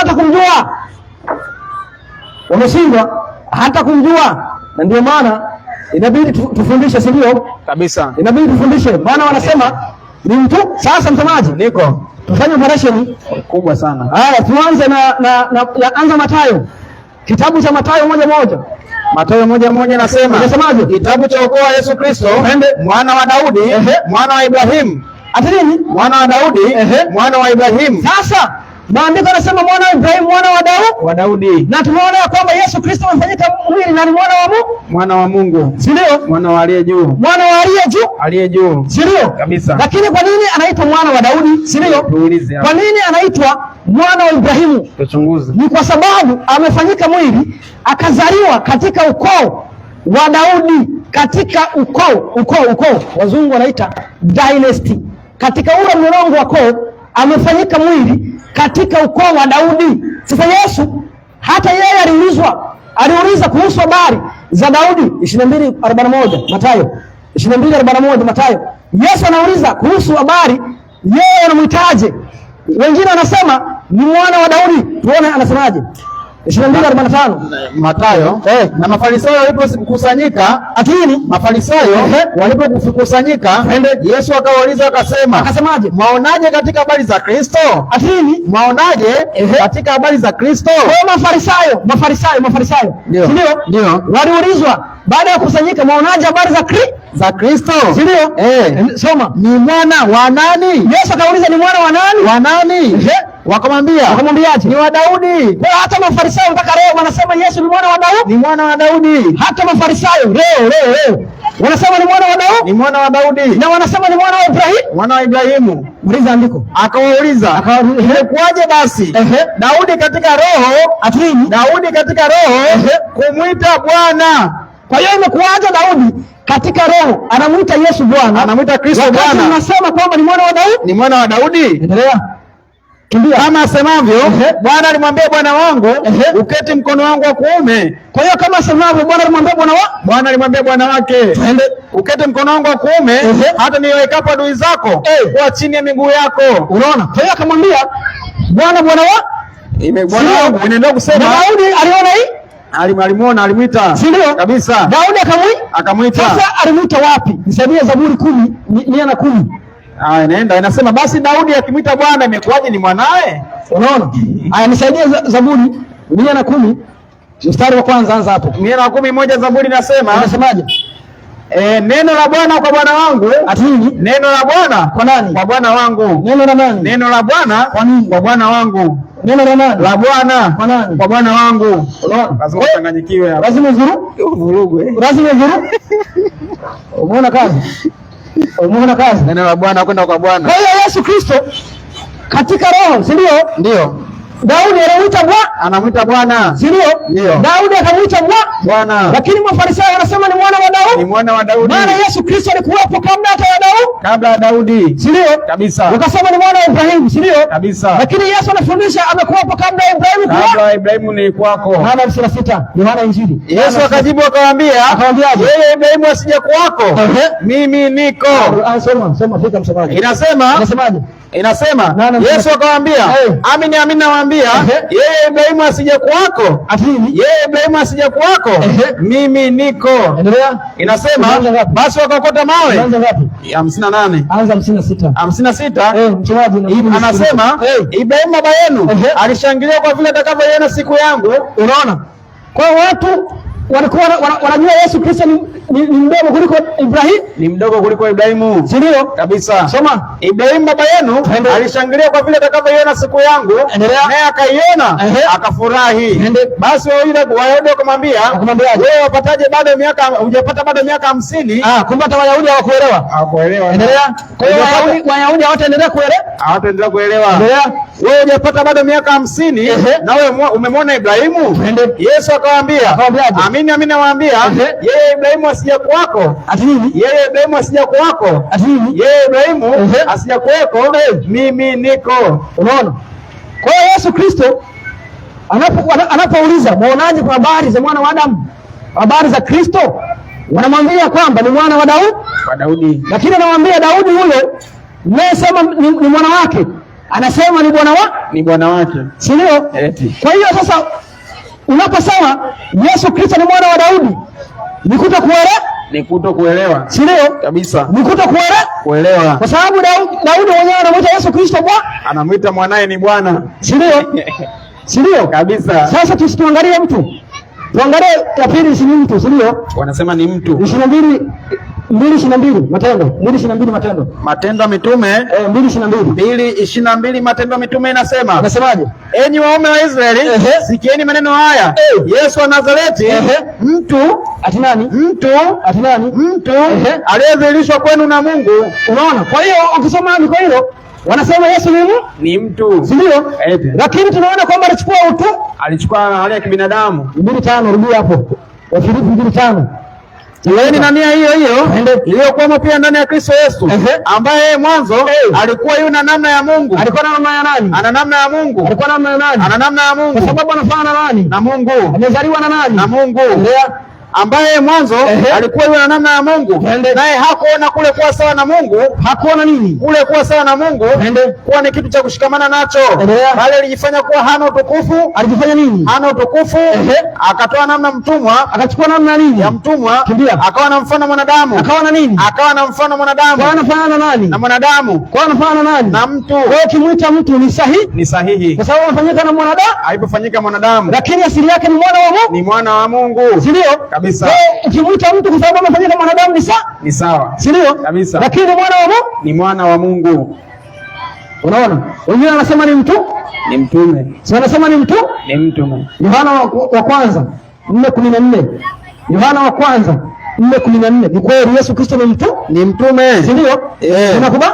Yesu ni mtume. Ametumwa na nani? Soma andiko. Na sisi tumeona na kushuhudia ya kuwa Baba amemtuma mwana. Ati nani? Baba amemtuma mwana. Kwa hiyo Baba amemtuma nani? Baba amemtuma mwana. Yesu Kristo ni mtu? Ni mtume. Ametumwa na nani? Na Baba. Akiwa kama nani? Mwana. Akiwa kama nani? Mwana. Kwa hiyo Baba amemtuma nani? Amemtuma mwana. Akuwa mwokozi wa ulimwengu. Unaona? Kwa hiyo watu wengine wanasema ni mtu. Naendelea kusema wengine wanasema ni mtu. Kila akilia kuwa Yesu ni mwana wa Mungu, basi. Unaona? Kwa hiyo Yesu Kristo maandiko yanamuita ni mtu kwa sababu amechukua mfano wa mwanadamu. Maandiko yanamuita ni mtume kwa sababu ametumwa na baba yake Mungu. Wengine wanaita ni nafsi ya pili ya Mungu. Wengine wanasema ni yeye mwenyewe. Kuto kusoma maandiko amefeli. Si ndio? Kabisa. Maandiko mengine yanamuita ni mwana wa Adamu. Si ndio? Kabisa. 25:31 Mathayo 25:31 kitabu cha Mathayo. Soma. Anasemaje? Anasema hapo atakapokuja mwana wa Adamu. Kwa hiyo ni mwana wa Adamu. Mwana wa Adamu. Watu wengi wanajua ni mwana wa Adamu. Mwana wa Adamu. Si ndio? Kabisa. Kwa mwana wa Adamu Yesu anafafanua ni nani? 16:13 Mathayo. Yesu akaenda pande za Kaisaria Filipi. Soma. Akawauliza wanafunzi wake akisemaje? Watu unena mwana wa Adamu kuwa ni nani? Ati watu unena mwana wa Adamu kuwa ni nani? Wakasema wengine unena huyo Yohana Mbatizaji. Ati wengine unasema huyo Yohana Mbatizaji. Wengine Yohana Mbatizaji. Wengine Elia. Wengine Yeremia. Au mmoja wapo manabii kama ndugu zetu wamefeli. Ati nabii sio wamefeli. Ati nabii Isa sio wamefeli. Ile andiko hilo. Wakasema wengine unena huyo Yohana Mbatizaji, wengine Elia, wengine Yeremia, au mmoja wapo manabii. Au mmoja wapo nini? Wa manabii. Akawaambia, nanyi mwaninena mimi kuwa ni nani? Ati nini? Nanyi mwaninena mimi kuwa ni nani? Ati nini? Nanyi mwaninena mimi kuwa ni nani? Simoni Petro akajibu akasemaje? Wewe ndiye Kristo. Ati nini? Wewe ndiye Kristo, mwana wa Mungu aliye hai. Unaona? Kwa hiyo Simoni Petro akajibu Yesu Kristo ni mwana wa Mungu aliye hai. Si ndio? Kabisa. Akajibu ni mwana wa Mungu aliye hai. Sasa Yesu alipinga au alifanyaje? Malizia andiko. Yesu akajibu akamwambiaje? Heri wewe Simoni Bariona, kwa kuwa mwili na damu havikukufunulia hili, bali Baba yangu aliye mbinguni. Bali Baba yangu aliye mbinguni. Nami nakwambia wewe ndiye Petro, na juu ya mwamba huu nitalijenga kanisa langu, wala milango ya kuzimu haitalishinda. Yesu Kristo anakubali kwamba Petro amefunuliwa na Mungu. Yesu Kristo ni siri ya Mungu. Ni siri yake Mungu. Yesu Kristo ni siri ya Mungu. Na Mungu alifunulia kwa Roho. Na Mungu akamfunulia Simoni Petro kwamba Yesu Kristo ni mwana wa Mungu aliye hai. Si ndio? Kabisa. Akamfunulia kwamba ni mwana wa Mungu aliye hai. Si ndio? Kabisa. Kwa Yesu Kristo ukimuita mwanadamu ni kwa sababu alichukua umbile la kibinadamu. Ukimuita mwana wa Daudi ni kwa sababu umetokea katika ukoo wa Daudi. Ndio. Ukimuita mtu ni kwa sababu amezaliwa na Mariamu. ndio akachukua na mtu. Lakini asili ya Yesu ni mwana wa Mungu aliye hai, ni mwana wa Mungu aliye hai, ndiye aliyekuja kutufia, kwa sababu hakuna mwanadamu anaweza akaondoa dhambi yako wewe. Damu ya mwanadamu haina uwezo wa kuondoa uovu wako, maana damu ndiyo inaondoa dhambi inaondolewa na damu, dhambi inaondolewa na damu. Lakini damu inaondoa dhambi ni damu ya Yesu Kristo, ni damu ya Yesu. Maana mwanzoni walikuwa wakitoa wanyama, baadaye wanyama walikuwa wakimwakilisha Kristo.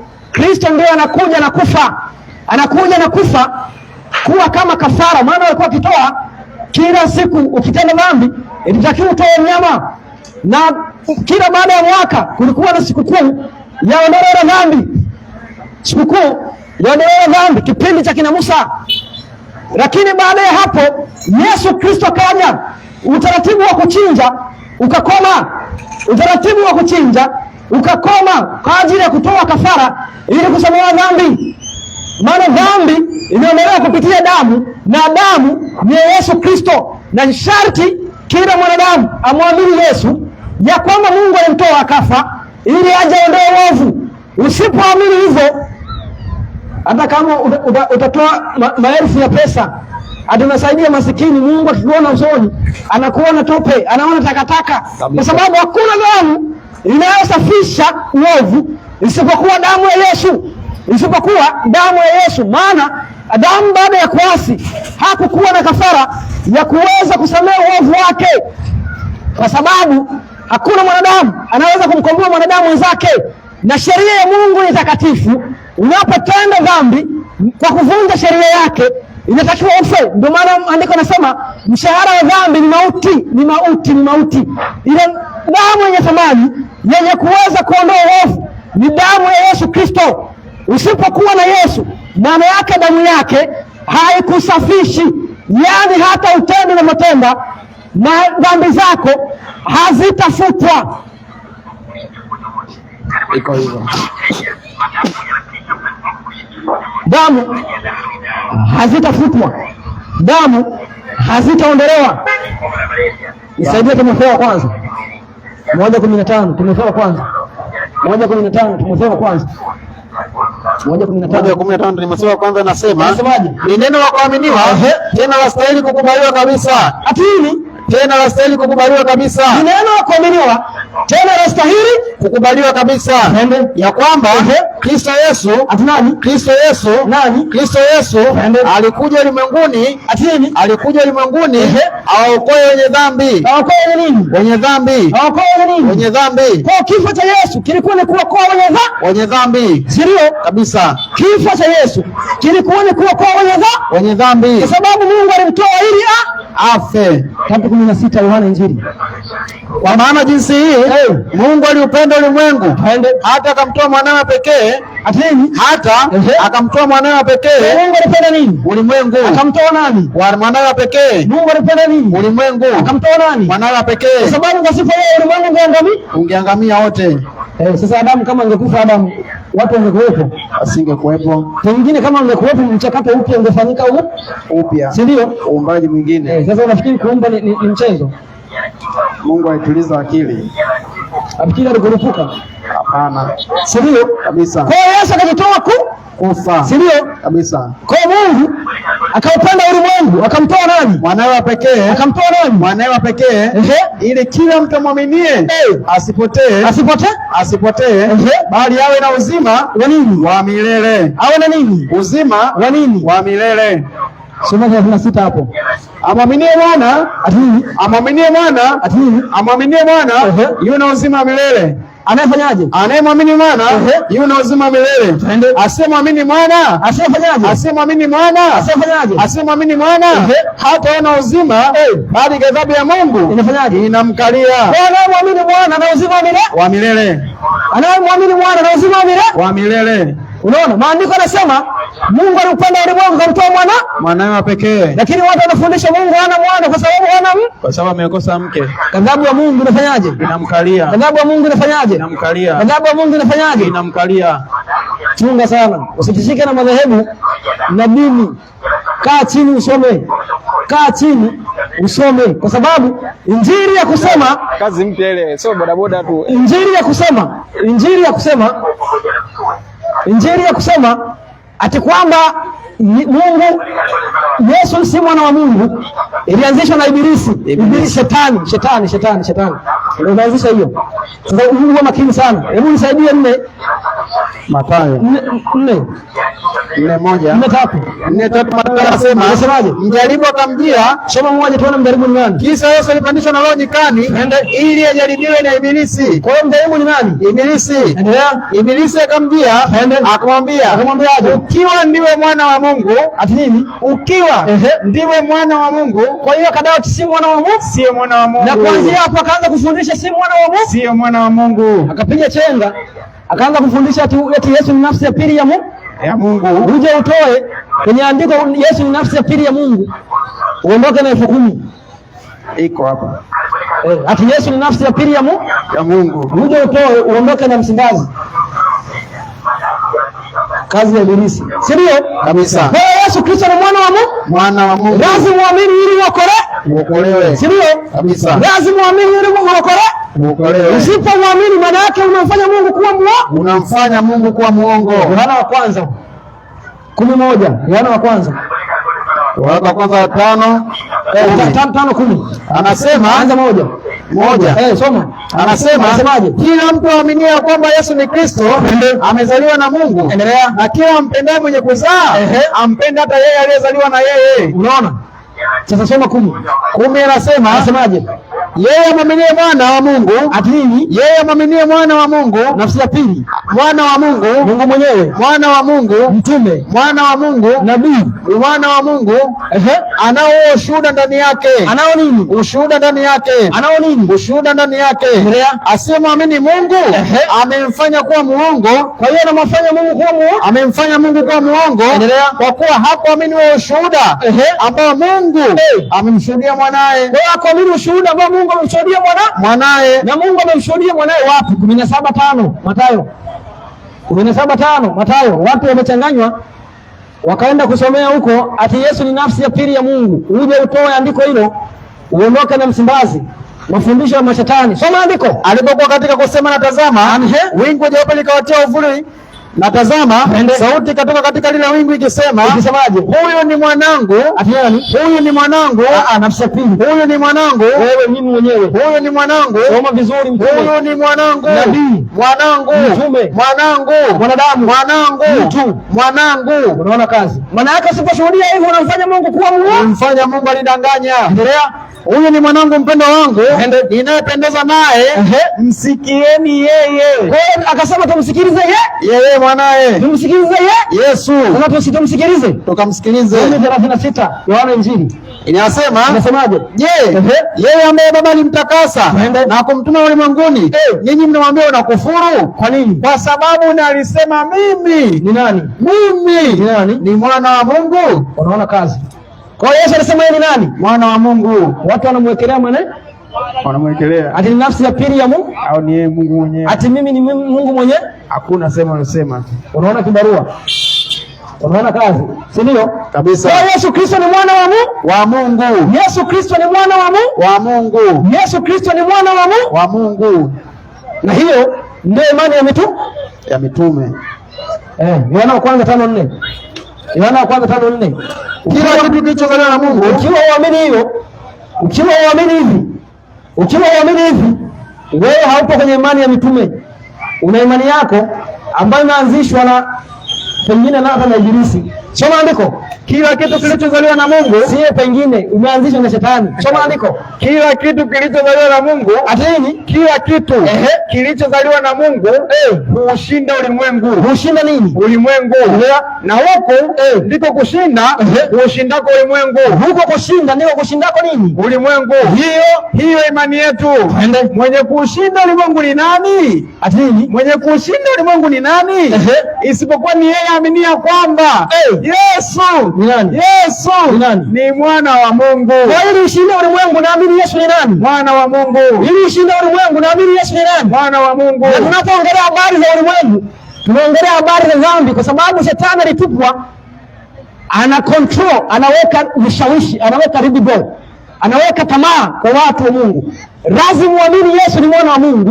Mungu alimtoa ili atufie dhambi, na anapomtoa, unapomwamini, Mungu anakupa roho wake mtakatifu, si Mungu roho, anakupa roho wake ili akupe uweze kuishi maisha matakatifu yanayompendeza Mungu. Lazima muamini ya kwamba Mungu Yesu Kristo ni mwana wa Mungu, na hiyo ndio imani ya mitume. Na unapoamini hivyo, unamshinda shetani, kwa sababu ulimwengu huu upo chini ya ibilisi. Yohana wa kwanza 5:19 anasema, twajua ya kuwa sisi tu wa Mungu, sisi tu wa Mungu, na dunia yote pia ukaa katika yule mwovu. Dunia inakaa chini ya nani? Chini ya mwovu. Kazi ya mwovu sana anazusha usiku. Kabisa. Kazi ya mwovu analeta tamaa. Analeta tamaa. Kazi ya mwovu anakosesha. Kabisa. Sasa tunashangaa watu wanaenda kanisani, wananena kwa lugha, lakini bado wanatamani wake za watu na wame za watu. Na wanazini. Bado wanazini. Kwa sababu watu wako sehemu Yesu ambapo hayuko. Kwa sababu watu wako Yesu sehemu Yesu hayuko Mungu roho. Kwa sababu wewe ndio sehemu ambapo yupo Yesu, alafu uendelee kuzini. Yaani uwe kwenye kanisa alilopo Yesu, wewe uendelee kuzini. Uwe kwenye kanisa alafu uendelee kutamani wake za watu. Huyo anayeongoza ile basi hilo ni ibilisi. Kwa sababu Yesu Kristo, hata kama mtu ana dhambi, unapoenda sehemu Yesu Kristo alipo, hata kama wewe ni mlevi, hata kama wewe ulikuwa mzinzi, hata kama wewe ulikuwa mtu wa ovyo, unapokwenda Yesu Kristo alipo, anaanza kukushapu taratibu, unaacha uovu, unaanza kuwa mtakatifu. Lakini watu wapo sehemu Yesu hayupo, na ndio maana watu wanasali na bado wanazini. Si Yesu hayupo. Kwa sababu unapoenda kwenye kusanyiko Yesu yupo, anakuvuvia nguvu ya kuwa na upendo na wenzako. Unakuwa na upendo na wenzako. Sasa utakuwa na upendo na mwenzako, ukachukua mke wake. Unakuwa na upendo na wenzako. Unakuwa na upendo na ndugu zako. Unaua. Unaona? Lakini unakuwaje na upendo wako na upendo na watu bado wewe ni muuaji? Unakuwaje na upendo bado wewe unaabudu sanamu?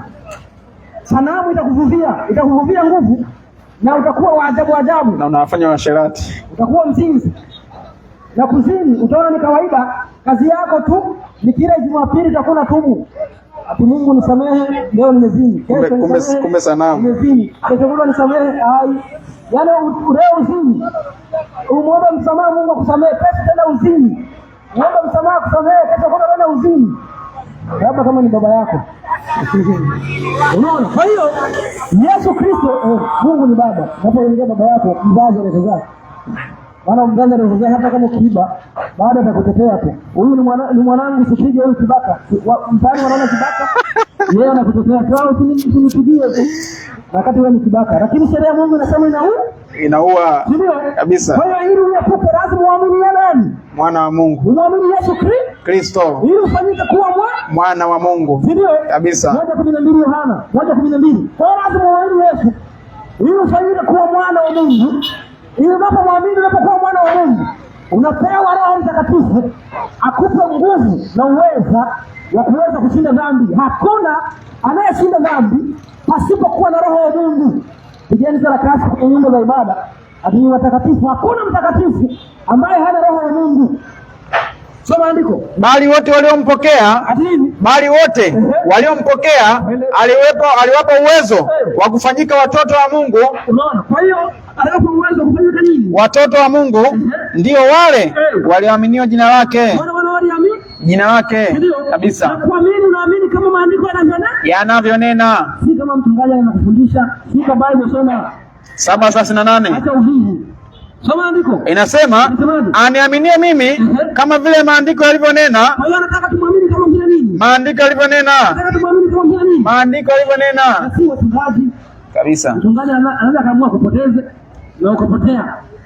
Akaamua kukengeuka. Akaamua kupoteze au ni Freemason. Akaamua kupoteze. Maana hata shetani anajifanya ni malaika wa nuru. Ndio. Kabisa. Na kuna watumishi ambao ni wa shetani. Anajifanya malaika wa nuru na watumishi wake hivyo. 11:14 ya Korintho wa pili.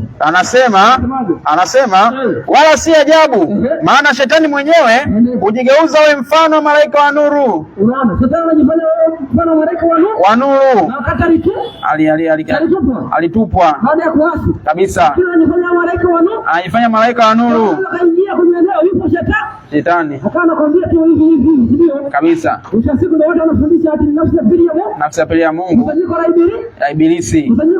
Na kaeka kiti chako hapo eti Mungu roho kabisa. Ati kusanyiko la Ibilisi. Wenyewe wanasema ati waendelee kuchinja. Wanaochinja ni wachawi. Ndio wanaochinja kwa sababu ni Yesu alishakufa, kafara ndio hiyo. Kabisa. Ile majini kwa sababu yanapenda damu. Ndio unakuta yanafanya yanachinja.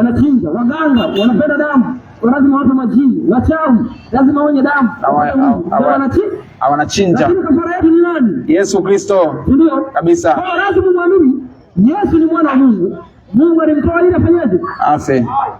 Ili afe. Maana tulipaswa kufutwa. Unaona? Sasa ngoja nifuti kidogo. Ndio? Kabisa. Maana ujumbe nishamaliza. Ujumbe message ishafika. Ngoja nifuti kidogo. Tuangalie utatu. Ndio? Kabisa. Ngoja nifuti kidogo. Sasa Yesu Kristo baada ya kutenda dhambi, Yesu Kristo anakuja baada ya kuona watu wametenda dhambi, anatufia, si ndio? Kabisa. Si ndio? Kabisa. Yesu Kristo akaja akatufia sisi. Maana Mungu alitupa neema, tuendelee kuishi kabisa. Alitoa neema, si ndio? Neema. Alitupa kibali, si ndio? Kibali. Alitupa neema, si ndio? Kabisa. Akatupa kibali. Lakini watu bado wanazidi kuvunja sheria ya Mungu. Ati Yesu alitufia msalabani. Yesu alitufia msalabani. Warumi 3:31. Kitabu cha Warumi 3:31. 3:31 Warumi nasema, basi je, twaibatilisha sheria kwa imani hiyo? Hasha, kinyume cha hayo, twaithibitisha sheria. Kuna wengine wanafundisha sheria haziko. Ati sheria zilikwisha msalabani. Kabisa. Lakini Yesu Kristo anapokuja anasema hakuondoa sheria. Kwa sababu kuvunja sheria imetenda dhambi. Maana sheria ni takatifu. 7:12 Warumi. 7:12 Warumi. Yaani sheria za nchi watu wanatii. Ile sheria za Mungu atazirikisha mafundisho ya Ibilisi kama washindwe. Basi Torati ni takatifu na ile amri ni takatifu na ya haki na njema. Sheria ni nini? Takatifu. Sheria ni nini? Ni takatifu. Ni takatifu na ya haki ni njema. Unaona? Ile watu wanakwambia ilikwisha. Inakwambia iliisha. Wanakwambia ilikwisha. Msalabani. Tumuulize. Wanamsingizia. 5:17 Mathayo. Anasema 5:17 Mathayo. Msidhani ya kuwa nalikuja kutangua Torati au manabii. Nalikuja kutangua Torati au manabii. Alikuwa hajui kama kitu zinaisha. Msidhani ya kuwa nalikuja kutangua Torati au manabii. La, si kuja kutangua bali kutimiliza. Kuishi. Unaona mazaliwa chini ya sheria. Mazaliwa chini ya sheria. Ili Aisha asitende dhambi. Bila kutenda dhambi. Aishi pasipo kutenda dhambi. Isipokuwa nani? Mwana wa Mungu. Hakuna aishi isipokuwa pasipo kutenda dhambi. Isipokuwa nani? Yesu Kristo. 8:45 Mathayo. Yohana Injili. 8:45 Yohana Injili. 8:45 Yohana Injili anasema nami kwa sababu nasema iliyo kweli amsadiki. Ni nani miongoni mwenu anishuhudiaye ya kuwa nina dhambi? Unaona, Yesu Kristo mwenyewe anasema ni nani anamshuhudia ndani yake ana dhambi? Sababu ndiye alikuwa ni mtakatifu. Na dhambi. Kama ungetenda dhambi, kama ungevunja sheria, maana yake wokovu usingekuwepo. Hata mpagani alimuona akasema hana kosa huyo. Kabisa. Hata wapagani akasema alikuwa mwana wa Mungu. Ile mitume baada ya kufikisha sarakasi wanasema si mwana wa Mungu. Si mwana wa Mungu. Maana ya kusema Yesu si mwana wa Mungu ilikuja baada ya mitume kufa. Maana mitume walifundisha kwamba Yesu Kristo ni mwana wa Mungu. Lakini baada ya mitume kufa, maana maandiko yakashaonekana, wakati tabiri ya kwamba watu watabadilisha na kuleta mapotovu. Nisaidie Matendo 20:29 Matendo 20:29 Matendo 20:29. Watu baada ya mitume kufa, watu wakaleta miungu yao kipagani, wakaanza kufundisha mafundisho kulingana na miungu yao kipagani. Ati Yesu ni nafsi ya pili ya Mungu, ili watu wote tukaabudu familia ya Nimrod. Wanailisha Biblia maneno inasema, najua ya kuwa mimi baada ya kuondoka kwangu mbwa mwitu wakali wataingia kwenu, wasilihurumie kundi. Tena katika nyinyi wenyewe watainuka watu wakisema mapotovu, nafsi ya pili ya Mungu, wakisema mapotovu, wawavute hao wanafunzi wawaandamie wao. Mbwa mwitu wakali. Mbwa mwitu. Tuangalie au mbwa mwitu. Mathayo 7:15 Mathayo. Mbwa mwitu wakali. Akiondoka mbwa mwitu watakuja. Mbwa mwitu watasogea. Mapotovu kabisa. Yesu Kristo Mungu anasema ni mwanangu kabisa. Yesu Kristo anasema yeye ni mwana wa Mungu kabisa. Tunaona ya kwamba mitume wanafundisha Yesu ni mwana wa Mungu. Bila baada ya mitume kufa, Paulo alipaswa tabiri ya kwamba mbwa mwitu watafanyaje? Wataibuka kwetu. Mbwa mwitu na kina nani? Soma. Inasema, jihadharini na manabii wa uongo. Kumbe ni manabii wa uongo. Manabii wa uongo. Watu wanaowajia wamevaa mavazi ya kondoo, walakini kwa ndani mbwa mwitu wakali. Manabii wa uongo. Manabii wa uongo. Baada ya Yesu kufa, ndio? Kabisa. Baada ya mitume kufa na kuamini Yesu ni mwana wa Mungu, hicho ndicho kilichomuua. Yaani Yesu anapotangaza ya kwamba mimi mwana wa Mungu, wakakusanyika wakamuua kwa sababu hiyo. 19:6 Yohana Injili. Yesu hakuiba mke wa mtu, wala hakula kitu cha mtu, wala kukimbiza kuku wa watu. Wala kukimbiza. Basi wale wakuu wa makuhani na watumishi wao walipomwona walipiga kelele wakisema, msulubishe! Msulubishe! Msulubishe! Pilato akawaambia, mtwaeni ninyi basi mkamsulubishe. Mtwaeni ninyi basi mkamsulubishe, kwa maana mimi sioni hatia kwake. Pilato hakuona hatia kwake. Hakuona hatukosa kwa Yesu. Inasema Wayahudi wakamjibu, sisi tunao sheria. Wayahudi wakajibu, wanao sheria. Na kwa sheria hiyo amestahili kufa kwa sababu alijifanya kuwa mwana wa Mungu. Unaona? Kwa hiyo Yesu anaposema yeye ni mwana wa Mungu, wao Wayahudi wakasema amevunja sheria. Anastahili kufa. Kwa sababu alijiita mwana wa Mungu. Alijifanya mwana wa Mungu. Wakafundisha hivyo. Akina Petro wakafundisha hivyo. Akina Stefano wamefundisha hivyo. Stefano akapigwa kwa mawe kwa sababu amefundisha hivyo. Kwa sababu hii ni Injili ambayo hata majini hawaifurahii, kwa sababu majini yalivutwa na Ibilisi baada ya kushawishiwa, yakatupwa chini. Baada ya kutupwa ndio yanakuja sasa yanafanya mpango ili asiwepo mtu wa kwenda mbinguni. Mpango wa majini wakiungana na Shetani ni kwamba watu wote waangamie. Na mpango wao ni vipi? Ni kuanza kuwapotosha watu na kuanza kudanganya na kuanza kuwatoa watu kwenye mafundisho ya kweli. Iko hivyo. Watu wakadanganywa, watu wakadanganyika. Sogea hapa. Watu wakadanganywa na kudanganyika. Karibu kwa swali. Kama una swali sogea hapa. Kama una swali sogea hapa. Uje useme nilichoongea au na hoja gani? Ni swali ni kuhusu mada naongea. Haya, ipo. Jina kwanza naambie. Jina nani? Arosto. Haya, wote kwa hapa. Swali mada yako nadhani ulikuwa unazungumzia na kutoa maandiko mengi sana kuhakikisha kwamba Yesu ni mwana wa Mungu. Swali wewe una hakiki au una uhakika kwamba Yesu ni mwana wa Mungu? Ndio swali. Yaani ulikuwa una utubu hapa kuhusu wana wa Mungu. Maandiko mengi sana umetoa kuhusiana na wao wana wa Mungu. Mtama hiki. Haya. Anasema na uhakika. Haya, Isaya 14:33 Mathayo. 14:33 Mathayo. Anaambia na uhakika na mafundisho yake na kwa sababu uhakika. Soma andiko. Mathayo 14:33 inasema Nao walipokuwa ndani ya chombo wakamsujudia wakisema,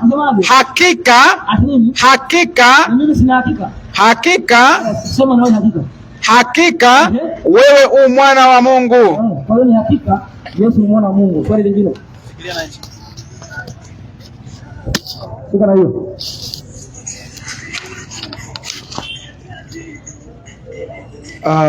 Hapo unaniambia kwamba hakika walimwambia kwamba hakika wewe ni mwana wa Mungu. Hebu twende Yohana 1:1, Mathayo Yohana 1:1. Haya, hapo mwanzo kulikuwako neno, naye neno alikuwako kwa Mungu, naye neno alikuwa Mungu. Swali. Huyu neno ni nani? Yesu. Kwa hiyo wewe pale unahakikishia Yesu ni mwana wa Mungu. Ndio. Lakini hapo mwanzo kulikuwa kuna neno, naye neno alikuwa kwa Mungu, naye neno ni Mungu. Ndio. Pale umenikatalia.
unazungumza kwamba Yesu mwana wa Mungu, ndio maana nikakupeleka kwenye moja Mathayo, ukaniambia hapo mwanzo kulikuwa na neno, naye neno alikuwa kwa Mungu, naye neno Mungu, kabla ya yeye hakujakuwa na kitu. Umeshanielewa? Nikakuuliza kwa mujibu wa hilo andiko, ina maana waashiria kwamba hapo Yesu ni Mungu. Umeshanielewa? Ukaniitikia kabisa, hata maandiko ukutaka ukatikia ndio. Ndio nikakwambia nithibitishie kwamba katika Biblia yoyote unayojua wewe, sehemu ipandikwa mimi Yesu ni Mungu. Wewe unaniwekea maneno. Wewe unaita ngojera. Sasa maneno mambo gani? Sijazungumza nini. Hayo ni mapokeo. Mimi sina mapokeo yoyote. Kwani ina maana Mungu si atupendi? Kama si ni upendo wa Mungu. Iko hivi. Yesu Kristo ni mwana wa Mungu. Yesu hakuumbwa. Unaona? Wana wa Mungu tunaubeba hata sisi pia. Sikia. Yesu Kristo ndio maana baba yetu yuko mbinguni, hata tukisali na sisi wana tunaubeba, ndio maana tunamuita baba. Mimi sitakagi kukutana huyo atajifunza. Mwingine mwenye swali. Huwezi kunipeleka kama kuna mtu ana swali. Unataka unifundishe. Yesu Kristo, hata mimi nasema baba yetu yuko mbinguni. Wewe fundisha. Yesu Kristo ni mwana wa Mungu, asili yake ni Mungu kwa sababu amezaliwa na Mungu kabisa. Lakini Yesu Kristo si mwanzilishi wa yote. Mwanzilishi wa yote ni baba yake kabisa. Baba Bwana wetu Yesu Kristo kabisa. Huyo ndio Mungu wa pekee ambaye hapatikani na mauti, ambaye ndio mwanzo wa yote. Kabla Yesu Mungu hajaumba chochote, alimzaa Yesu Kristo. Efeso 1:3. Ni kutoka ndani ya, sio kuzaa mpaka kwenda reba. Unaona? Akaanza kuumba kuanzia hapo. Unaona? Kwa Yesu hachukui asili kwa wanadamu, hachukui asili kwa viumbe. Unaona? Kwa mfano Hawa na Adamu. Mungu alipowaumba aliwaita jina Adamu. Hebu nisaidie mwanzo. Changamka. Hiki ndicho kizazi cha Adamu. Mwanzo 5:2. Changamka. Anasema Mwanzo 5:2, mwanaume na mwanamke waliwaumba, mwanaume na nini? Na mwanamke aliwaumba, akawabariki, akawaita jina